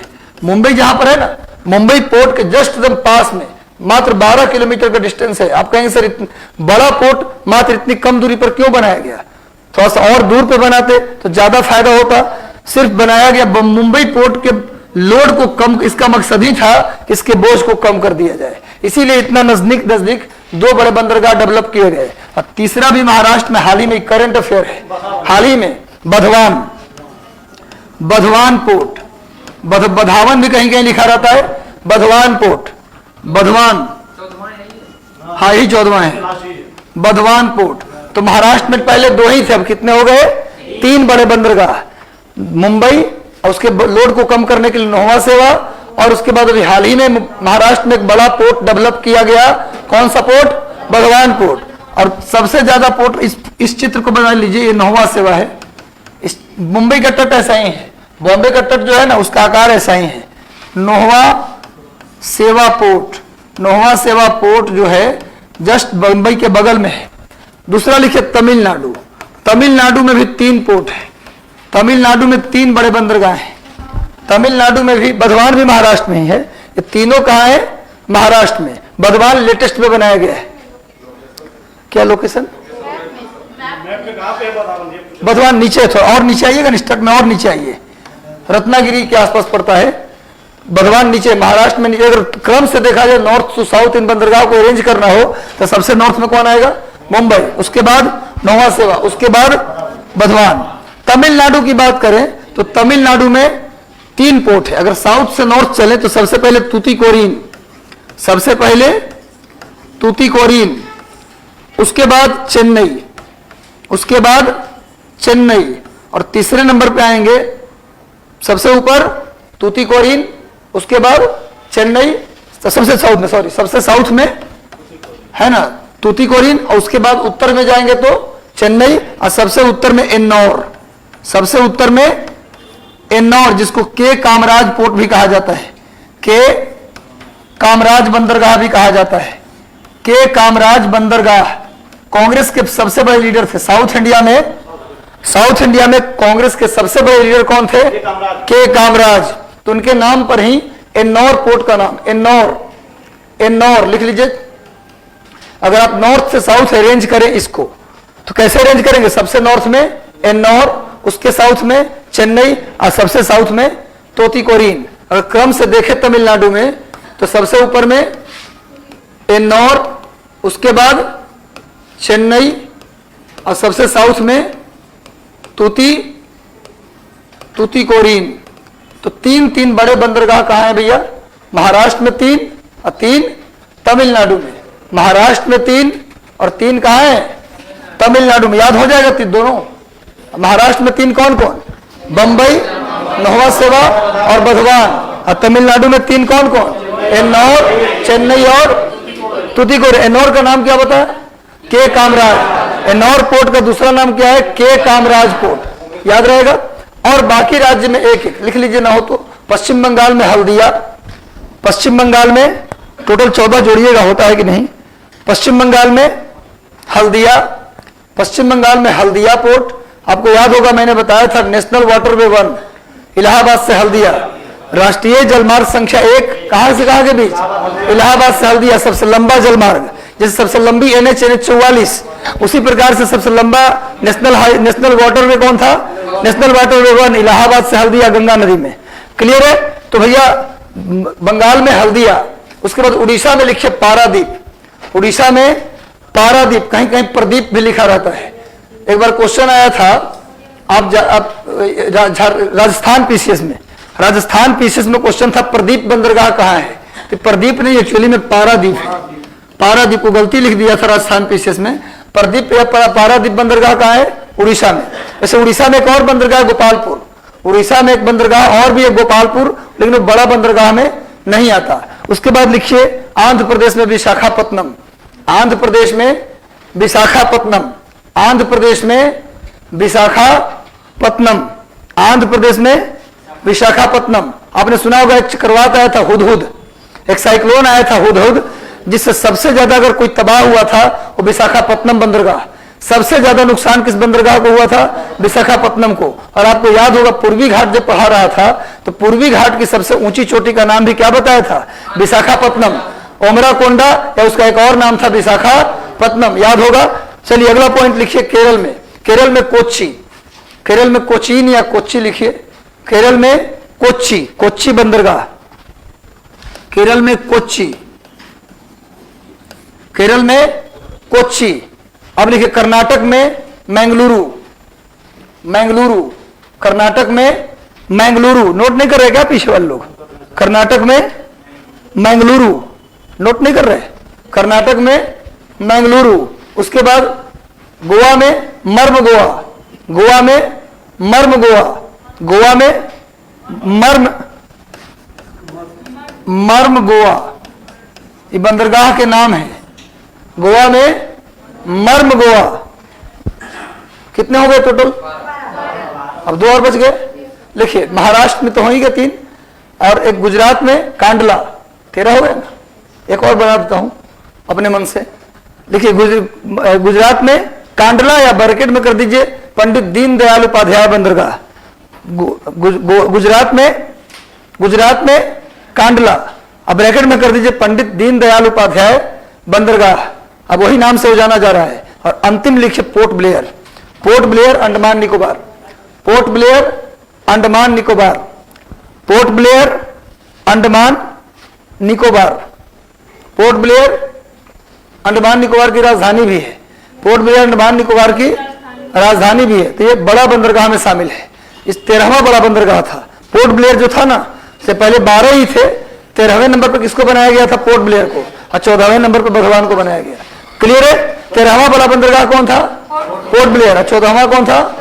हाँ बोलिए।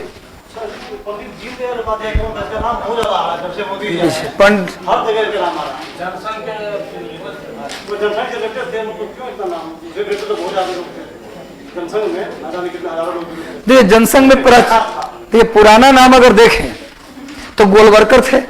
सुन लीजिए गोलवरकर, पंडित दीनदयाल उपाध्याय, श्यामा प्रसाद मुखर्जी, इन लोगों का एक बड़ा योगदान था आगे चल के बीजेपी पार्टी को बनाने में। समझ में आ रहा है बात ना? ये पार्टी जो बना ना बीजेपी, इन लोगों का एक आधारशिला जो था इस पार्टी के रूप में, पॉलिटिकल जो बेस था, इन लोगों ने ही कायम किया था।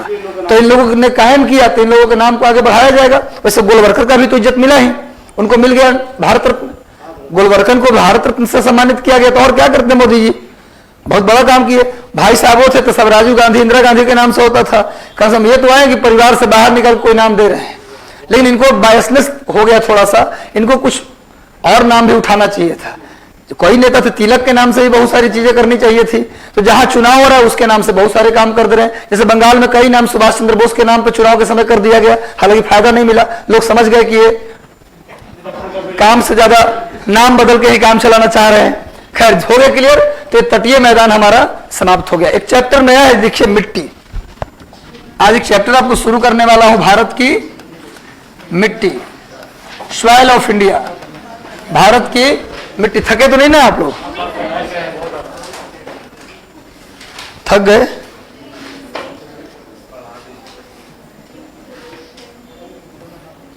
नहीं तो मुझे पढ़ाने में कोई दिक्कत नहीं है। अगर आप लोग थक गए हैं तो चलिए मिट्टी लिखिए, बात समझिए पहले तब लिखिएगा। देखो भारत की मिट्टी और भारत की जलवायु पर सबसे ज्यादा किसी ने काम किया है तो काम किया रूस के भूगोलवेताओं ने। सुन लीजिए बात, भारत के क्लाइमेट खासकर मानसून और भारत की मिट्टी पर सबसे ज्यादा किसी ने काम किया तो भारत के ज्योग्राफर ने नहीं, वो सबसे ज्यादा काम किसने किया? रूस के भूगोलवेताओं ने किया। और आपको बता दें कि भारत के भूगोल पर रिसर्च करने के लिए रूस और भारत के ज्योग्राफर का एक टीम बनाया गया था जिसका नाम था मोनेक्स। जिसका नाम क्या था? मोनेक्स टीम। क्वेश्चन आता है कि मोनेक्स से आप क्या समझते हैं, मोनेक्स है क्या? तो क्या बोलेंगे? भारतीय और रशियन ज्योग्राफर का एक टीम है। भारत और रूस के भूगोलवेता आपस में मिलकर एक टीम बनाए थे। भारत और रूस के, तोड़िए मत, भारत और रूस के भूगोलवेता, प्लीज, भारत और रूस के भूगोलवेता आपस में मिलकर एक टीम बनाए जिसका नाम क्या था? मोनेक्स टीम। और कई सारे रूस के भूगोलवेता थे जिन्होंने भारत की मिट्टी को बांटने की कोशिश की। कई लोगों ने भारत की मिट्टी को 500 प्रकार की मिट्टी में बांट दिया। अब पता चला कि 500 प्रकार की मिट्टी अगर याद हो भी गया तो आपका नाम अपना याद नहीं रहेगा। एक विद्वान थे रूस के, उन्होंने भारत की मिट्टी को 60 वर्गों में बांटा, 60 टाइप। हमारे यहाँ कहा भी जाता है कोस कोस पर पानी और सवा कोस पर बानी बदल जाता है। हमारे यहाँ कहा जाता है कोस कोस पर पानी, एक कोस मतलब 3 किलोमीटर पर पानी चेंज, और सवा कोस पर भाषा और बोली बदल जाती है, और 3 कोस पर मिट्टी बदल जाती है। तो ऐसे लीजिएगा तो भारत में 500 क्या 1000 प्रकार की मिट्टी इंडिया में मिलेगा। तो बांटने के लिए आप बांट दीजिए, पूरे घूमिए, जहां जैसी मिट्टी देखे नाम दे दिए। लेकिन भारत की मिट्टी को यदि 500 प्रकार में बांट कर पढ़ें, 60 प्रकार में बांट कर पढ़ें तो पढ़ना आसान होगा, काफी कठिन होगा। जैसे केमिस्ट्री में आप लोग एलिमेंट्स पढ़ते थे, जब ज्यादा एलिमेंट्स का खोज हो गया तो उसको फिर डिवाइड करने लगे वर्गों में। पहले मेटल नॉन मेटल में बांटे, फिर बाद में पीरियोडिक टेबल बनाने लगे, उसमें 17-18 वर्ग बना लिए। तो इससे क्या हुआ? एलिमेंट्स को याद करना, उनके नेचर को याद रखना आसान हो गया। उसी प्रकार से मिट्टी को अगर 500 प्रकार में बांट दें तो मिट्टी के नेचर को याद रखना, कौन सी मिट्टी कैसी है, बड़ा ही कठिन हो जाएगा और इम्पॉसिबल रखेगा याद करना। इसीलिए जब भारत आजाद हुआ तो पंडित नेहरू ने 2 डिपार्टमेंट भारत सरकार का, जिसका नाम था ICAR और SSI, भारत सरकार का 2 डिपार्टमेंट था। पंडित जवाहरलाल नेहरू ने इन दोनों डिपार्टमेंट को आदेश दिया कि आप भारत की मिट्टी को बांटिए, भारत की मिट्टी का अध्ययन कीजिए। वैसे बता दें पेडोलॉजी बोला जाता है मिट्टी के अध्ययन को, लिख लीजिए, मिट्टी के अध्ययन को पेडोलॉजी कहा जाता है। मिट्टी के अध्ययन को, study of soil is known as pedology. मिट्टी, भारत की मिट्टी नहीं, दुनिया में किसी भी मिट्टी का अध्ययन हम करेंगे तो उसको क्या बोलेंगे हम लोग? पेडोलॉजी बोलते हैं उसको। कभी कभी क्वेश्चन ऐसे भी आ जाता है कि किसके अध्ययन को क्या बोलते हैं, सांपों के अध्ययन को क्या बोलते हैं, पक्षी के अध्ययन को क्या बोलते हैं, बच्चों के अध्ययन को क्या बोलते हैं, फेफड़ा के अध्ययन को क्या बोलते हैं, आंख के अध्ययन को क्या बोलते हैं। तो ये एक रहता है एक लिस्ट बायोलॉजी के, जब कोई भी बायोलॉजी की किताब निकालिएगा तो इसका एक लिस्ट आपको मिल जाएगा। तो आप उसको निकाल करके डेली 2-2, 3-3 करके, वो भी याद करना कठिन है, उसको भी डेली एक दो करके याद करेगा तो याद हो जाएगा। तो चलिए भैया, पेडोलॉजी किसको बोलते हैं? मिट्टी विज्ञान को, मिट्टी के अध्ययन को या मिट्टी के विज्ञान को क्या कहा जाता है? पेडोलॉजी के नाम से जानते हैं। तो दुनिया में जो रूस के भूगोल वेता थे, उन्होंने भारत के भूगोल पर ज्यादा काम किया और उनके टीम को क्या कहा जाता था? मोनेक्स। एक बार क्वेश्चन यूपीएससी में आया था कि मोनेक्स क्या है। ऑप्शन दिया था, पहला पक्षी का नाम, जहाज का नाम, भारतीय और रशियन ज्योग्राफर के टीम का नाम, इनमें से कोई नहीं। तो क्या आंसर होगा? भारत और रशियन ज्योग्राफर के टीम का नाम। लेकिन जो पहली बार सुना है, जनरली ये किताबों में मिलेगा नहीं मोनेक्स। मोनेक्स आप किसी भारत के भूगोल पढ़िएगा, माजिद हुसैन या मामोरिया या खुल्लर का, तो वहां आपको मिल जाएगा। लेकिन आपको जनरली गाइड वगैरह में चीज नहीं मिलेगा, या फिर महेश बड़वाल में चीज आपको नहीं मिलेगा। तो मोनेक्स टीम ने क्या किया? भारत के क्लाइमेट और मिट्टी पर ज्यादा काम किया, पर काम इतना कर लिया कि कुछ लोगों ने इसमें से 500 प्रकार की मिट्टी बांट दिया, कुछ लोगों ने 60 प्रकार की मिट्टी बांट दिया। लेकिन अंत में नेहरू जी ने जिम्मेवारी किसको दी? ICAR और SSI। ICAR का मतलब होता है Indian council of agriculture research, मतलब कि भारतीय कृषि अनुसंधान परिषद, कृषि अनुसंधान परिषद, भारतीय कृषि अनुसंधान परिषद। SSI का मतलब होता है सॉइल सर्वे ऑफ इंडिया, यानी भारतीय मिट्टी सर्वेक्षण। भारतीय मिट्टी सर्वेक्षण, इन दोनों का हेडक्वार्टर दिल्ली में है। इन दोनों का हेडक्वार्टर कहां है भैया? दिल्ली में। तो नेहरू जी जब देश आजाद हुआ तो उन्होंने कहा कि देश भूख की समस्या से जूझ रहा है, तो उन्होंने कहा कि सबसे पहले तो मिट्टी को बांटो कि भैया कौन सी मिट्टी कहां है, पता चल जाएगा कौन सी मिट्टी कहां है, उसमें कौन से पोषक तत्व हैं, तो आसानी से हम जिस मिट्टी में जो फसल हो सकता है हम वही उगाएंगे। इससे क्या होगा कि बेहतर हम मिट्टी का यूज कर पाएंगे। तो इसीलिए पंडित नेहरू ने क्या कहा कि इन दोनों डिपार्टमेंट को क्या, भारत की मिट्टी को बांटिए, वर्गीकृत कीजिए। तो ICAR और SSI, Indian council of agriculture research Delhi and SSI Delhi, इन दोनों ने मिलकर रिसर्च किया और भारत की मिट्टी को कितने भागों में बांटा? There are 8 types of soil in India according to ICAR and SSI. There are 8 types of soil in India according to ICAR and SSI. लिखिए, भारत में आई शॉर्ट फॉर्म में लिखिएगा, फुल फॉर्म एक जगह लिख लीजिए, बाद में देखिए। भारत में ICAR और SSI के अनुसार, भारत में ICAR और SSI के अनुसार, भारत में ICAR और SSI के अनुसार 8 प्रकार की मिट्टी पाई जाती है। 8 प्रकार की मिट्टी पाई जाती है। क्लियर है? There are 8 types of soil according to ICAR and SSI। तो ICAR का फुल फॉर्म लिखा हुआ है सामने, Indian council of agriculture Research. SSI का भी लिखा है सॉइल सर्वे ऑफ इंडिया। इन दोनों ने मिलकर, इसका हेडक्वार्टर है राजेंद्र प्लेस दिल्ली और इसका हौज खास में हेडक्वार्टर है। ये दोनों हेडक्वार्टर के पास पहले मैं पढ़ाया करता था, यहीं पर आसपास में जो कोचिंग थी वहां मैं पढ़ाने जाता था। ये राजेंद्र प्लेस मेट्रो स्टेशन के सामने आपको दिखेगा, और ये हौज खास से थोड़ा आगे बढ़ेंगे बेरसराय के लिए तो कॉर्नर पे ही इसका हेडक्वार्टर है। तो SSI और ICAR, इन दोनों का हेडक्वार्टर कहाँ है? दिल्ली में। इन दोनों ने भारत की मिट्टी को कितने भागों में बांटा? 8 भागों में। और मिट्टी कौन सी है? एरिया के अनुसार क्रम से देखा जाए, नंबर 1 पर है जलोढ़ मिट्टी। कौन है भैया? जलोढ़ मिट्टी। जलोढ़ मिट्टी को हम लोग बताए थे कांप मिट्टी भी कहते हैं और इसको कछारी मिट्टी भी कहते हैं। ये जो 8 मिट्टी में बटा, वो 8 मिट्टी इस प्रकार है ना? देयर आर फॉलोइंग, लिखिए, जलोढ़ मिट्टी, कांप मिट्टी या कछारी मिट्टी। कछारी मिट्टी तीनों लिखिए, और जो अंग्रेजी वाले लोग हैं वो लिखिए एलुवियल सॉइल। यानी जो ICAR ने जो मिट्टी का वर्गीकरण किया, उस मिट्टी में पहली मिट्टी और सबसे ज्यादा एरिया में कौन सी मिट्टी है? भारत में सबसे अधिक क्षेत्रफल पर कौन सी मिट्टी है? और क्यों ना हो, रटने की क्या जरूरत इसमें है? होना भी चाहिए। भारत नदियों का देश है ना? जिसके सारे मांस भेड़ियों ने नोच कर खा लिए, वो भी कहते हैं भारत नदियों का देश है। वो भी कहते हैं भारत नदियों का देश। एक भारत में जो राजनीतिज्ञ है, जो संसद है ना, वो संसद ने देश को इस तरीके से लूटा और पूरे देश को बेकार और बेरोजगार बना दिया और उसके बाद वो क्या बोलते हैं चिल्ला के हम लोग कि भारत नदियों। एक कमेंट था, हिंदी साहित्य में कविता लिखी गई थी कि जिनके सारे खाल भेड़ियों ने नोच कर खा लिए, वो भी क्या बोलते हैं, भारत नदियों का देश है ना। बड़े आसानी से और शांति से बोलते हैं। नहीं, हमारी संसद तेल की वह घानी है जिसमें आधा तेल आधा पानी है।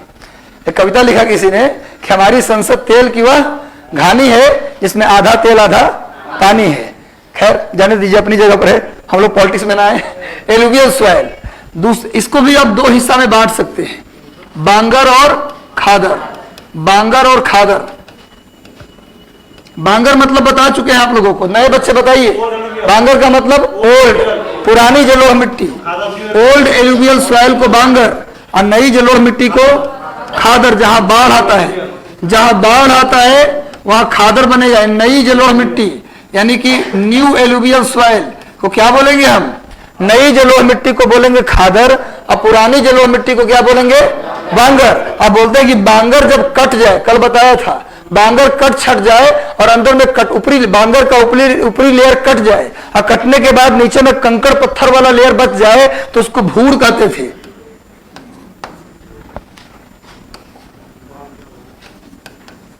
बताया था ना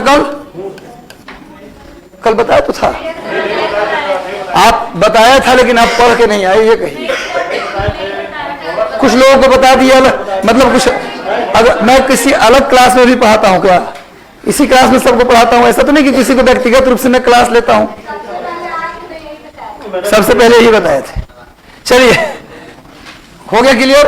तो बांगर जब कट छट जाए और कट छट कर कंकड़ीली पथरीली लेयर बच जाए तो उसको भूर कहते हैं। बोलिए, ये काप मिट्टी लिखे हैं,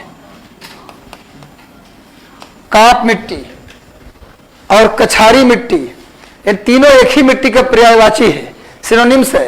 तीनों नाम लिखने का मकसद क्या है, 64वीं बीपीएससी में सिंपल क्वेश्चन आया था कि नदी द्वारा जो मिट्टी बहाकर लाई जाए उस मिट्टी को क्या किस नाम से जानेंगे। तो न तो काप ऑप्शन था, नहीं जलोढ़ ऑप्शन था, कछारी ऑप्शन था। तो कई लड़के अंत में नहीं मिला जलोढ़ मिट्टी, तो काली मिट्टी लगा के चले आए कि चलो कुछ तो जानने वाला नाम लिखें। ये कछारी पता नहीं कहां से दिया है। कभी भी जीवन में कभी ऐसा प्रश्न आ जाए जो आपको पता था पर ऑप्शन में मैच नहीं कर रहा है, तो बिल्कुल न्यू ऑप्शन जो लगे ना, जो कभी सुना नहीं, उसको लगाइए, सही निकलेगा। वैसे जो बड़ा ऑप्शन होता है ना, लंबा ऑप्शन, वो ज्यादातर सही ऑप्शन होता है। जो सबसे लंबा ऑप्शन सेट होता है 99% चांस है वो सही निकलता है। क्लियर है। तो चलिए भैया, तो बांगर में जब कट जाए तो उसी को क्या बोलेंगे, भूड़। और खादर जो नई जलोढ़ मिट्टी उसको क्या बोलेंगे, खादर। दूसरे नंबर पर अगर देखा जाए तो है रेड सॉइल, यानी लाल मिट्टी। लाल मिट्टी का विस्तार सेकंड नंबर पे आता है। एरिया के हिसाब से अगर देखो तो सबसे ज्यादा विस्तार में जलोढ़ मिट्टी के बाद कौन आ जाता है, लाल मिट्टी। लाल मिट्टी का रंग लाल पूछा जाता है। दो प्रश्न आपके लाइफ में पूछा जाएगा लाल से। एक आएगा मंगल ग्रह का रंग लाल क्यों है, और काली मिट्टी सॉरी लाल मिट्टी का रंग लाल क्यों है, तो हो जाएगा iron oxide, due to iron oxide. Due to iron oxide, लोहे के ऑक्साइड के कारण लाल मिट्टी का रंग क्या होता है, लाल। लोहे के ऑक्साइड के कारण लाल मिट्टी का रंग लाल होता है। 3 नंबर पे आइए, 3 नंबर पे आइए ब्लैक सॉइल।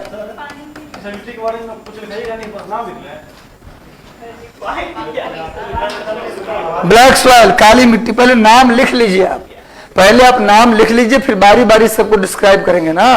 लिखिए काली मिट्टी। काली मिट्टी, क्या कुछ प्रॉब्लम है क्या लाइफ में, कुछ प्रॉब्लम तो नहीं चल रहा है ना?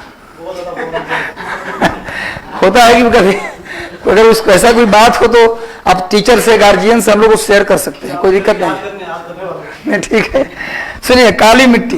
काली मिट्टी यानी ब्लैक सॉइल। देखो तीसरे नंबर पे सबसे ज्यादा विस्तृत मिट्टी कौन सी है, काली मिट्टी। और काली मिट्टी की चर्चा आज मैं नहीं बल्कि पहले भी कर चुका हूं। जब हम पढ़ा रहे थे आपको डेक्कन लावा प्लेट्यू, दक्कन का लावा पठार, तो आप लोगों को बताया था कि डेक्कन लावा प्लेट्यू के घिसने से जिस मिट्टी का निर्माण हुआ है वो काली मिट्टी है। डेक्कन लावा प्लेट्यू का निर्माण बताया था क्रिटेशियस युग में हुआ है।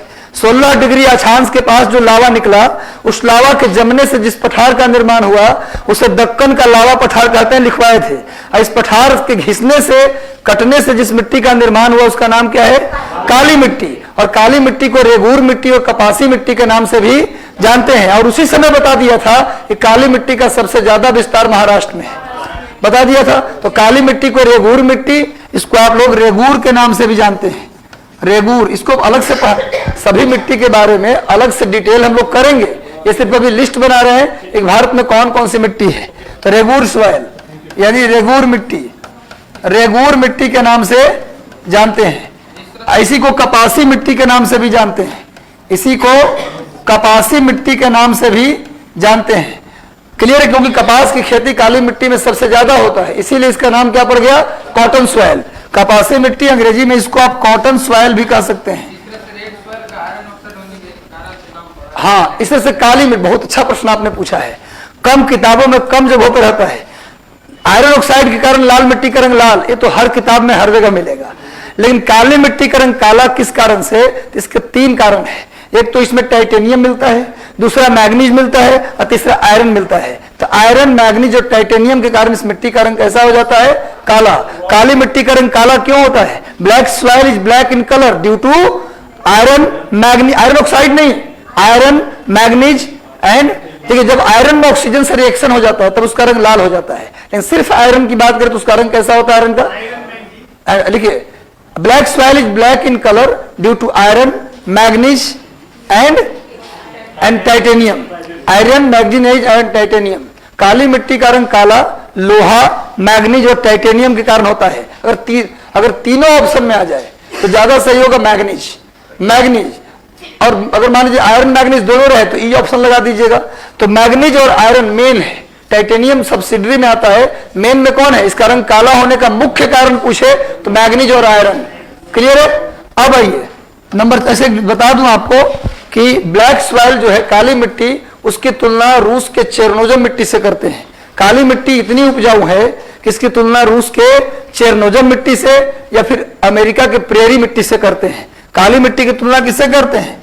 अमेरिका के प्रेरी मिट्टी से, यूएसए के प्रेरी मिट्टी से। वैसे प्रेरी घास का मैदान भी है, इस घास के मैदान में जो मिट्टी मिलता है उस मिट्टी का नाम भी क्या है? प्रेरी मिट्टी। और रूस के चेरनोजम मिट्टी, रूस के चेरनोजम सॉइल, चेरनोजम मिट्टी, ये कहा गया भैया रूस की। भारत में काली मिट्टी की तुलना रूस के क्या हुआ, चेरनोजम मिट्टी और यूएसए के प्रेरी मिट्टी से करते हैं।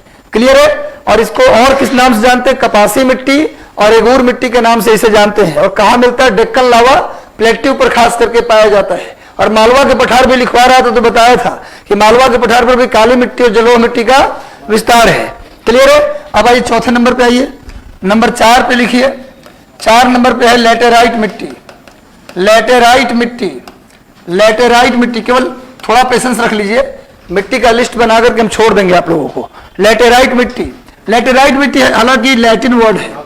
लेटेराइट जो है ना वो एक लैटिन वर्ड है, इंग्लिश वर्ड नहीं है। सुन लो बच्चा, लेटेराइट ये लैटिन वर्ड है। लेटेराइट जो बना है लेटर वर्ड से। लेटेराइट किससे बना हुआ है? लेटर वर्ड से। और लेटर का मतलब होता है ब्रिक, मतलब ईंट का स्पेलिंग यही होता है ना, BRIC के, ब्रिक। लेटर का मतलब होता है ईंट। यूनानी भाषा में, लैटिन भाषा में लेटर का मतलब होता है ईंट। चूंकि इस मिट्टी का कलर किस कलर का होता है? पके हुए ईंट के समान होता है, इसीलिए इसका नाम क्या पड़ गया? लेटेराइट। ये नाम देने वाले व्यक्ति थे बुचानन महोदय। बुचानन एक विद्वान थे, उन्होंने ही लेटेराइट नाम दिया था। हिंदी में इसको मखराला मिट्टी कहते हैं। क्या? ईंट कंप्लीट लाल नहीं कह सकते आप, तो उसका दूसरे कलर का लाल होता है। कोई बात नहीं, इसका रंग चूंकि ईंट के जैसा होता है इसलिए इसका नाम क्या पड़ गया? लेटर का मतलब ईंट। और चूंकि बुचानन यूनान के ही रहने वाले थे इसलिए इसका नाम उन्होंने अपनी भाषा में क्या कर दिया? लेटेराइट। इसको हिंदी में बोलते हैं मखराला मिट्टी। मखराला मिट्टी पर कहीं किसी किताबों में नहीं मिलेगा। किताबों में भी अंग्रेजी हिंदी दोनों में क्या लिख देते हैं? लेटेराइट। बहुत कम जगहों पर मखराला देता है। और परीक्षा में अगर मखराला मिट्टी पूछ लिया तो जान जाइए कि 70 से 80% लड़का जानने वाला, लेटेराइट को जानने वाला लड़का मखराला पूछ लेने से काम करवा उसका हो जाएगा। तो मखराला मिट्टी, तो लेटेराइट मिट्टी में सबसे अधिक काजू की खेती की जाती है। किसकी खेती की जाती है? काजू। उसके बाद 5वें नंबर पे पढ़ेंगे हम लोग डेजर्ट सॉइल। डेजर्ट या इसी को बोलते हैं ड्राई सॉइल, यानी कि मरुस्थलीय मिट्टी या शुष्क मिट्टी। मरुस्थलीय मिट्टी या शुष्क मिट्टी 5वें नंबर पे। 6ठे नंबर पे हम लोग पढ़ेंगे माउंटेन सॉइल। माउंटेन सॉइल यानी पर्वतीय मिट्टी। ये मेरा वर्गीकरण नहीं है, ये ICAR ने जो वर्गीकरण किया है, जो नाम दिया ICAR ने, वही नाम हम लिख रहे हैं, माउंटेन सॉइल। IC को आपको पढ़ना भी है, पर्वतीय मिट्टी। और 7वें नंबर पे हम लोग पढ़ेंगे, 7वें नंबर पे हम लोग क्या पढ़ेंगे भैया? Alkaline soil. अल्कलाइन सॉइल ये कल चर्चा किया है मैंने, जिसका निर्माण होता था केशिका क्रिया, कैपिलरी एक्शन से। क्षारीय मिट्टी, क्षारीय मिट्टी। और 8वें नंबर पे हम लोग पढ़ेंगे, 8वें नंबर पे हम लोग पढ़ेंगे टाइड सॉइल। टाइड या इसी को हम लोग पीट सॉइल भी कहते हैं, टाइड सॉइल या पीट सॉइल। ज्वारीय मिट्टी, ज्वारीय मिट्टी, ज्वार नाम लगा है तो ज्वार भाटा कहां था? समुद्र के किनारे। यानी मिट्टी कहां पाई जाएगी? समुद्र के किनारे। ज्वारीय मिट्टी या पीट मिट्टी, क्या बोलेंगे इसको? ज्वारीय मिट्टी या पीट मिट्टी। अब इसको डिटेल हम लोग मैप के साथ अगले दिन करेंगे, डिटेल मैपिंग के साथ कौन सी मिट्टी किस रीजन में है, एक मैप बना करके आराम से पहले बताएंगे। और उसमें सभी मिट्टी की बारी बारी से विशेषता बतलाएंगे कि कौन सी मिट्टी का विस्तार किस राज्य में है, और उसमें कौन सी फसलें उगाई जाती हैं, और उसमें कौन कौन से न्यूट्रिएंट्स, पोषक तत्वों की कमी है, किसकी अधिकता है। क्लियर है? इसके बाद पूरी मिट्टी कल हम लोग हो सकता है खत्म कर लें, और अगले क्लास में हम लोग क्या पढ़ेंगे? मिट्टी के बाद हम लोग मानसून का मैकेनिज्म पढ़ेंगे। सबसे इंपॉर्टेंट चैप्टर है मानसून। ये हम लोग मंगलवार को शुरू करेंगे, और मानसून में एल नीनो, ला नीनो, जेट स्ट्रीम और मानसून, प्री मानसून, मानसून विस्फोट पूरा कर लेंगे। क्लियर है? तो आप लोग लगातार रेगुलर भूगोल की क्लास में आते रहें, क्लास गैप ना करें, क्योंकि भूगोल एक टेक्निकल विषय है। यहाँ गैप करने का मतलब कई चीजें समझ में फिर बाद में नहीं आएंगी। कैसा लगा क्लास आज का? चलिए मन लगा के पढ़िए।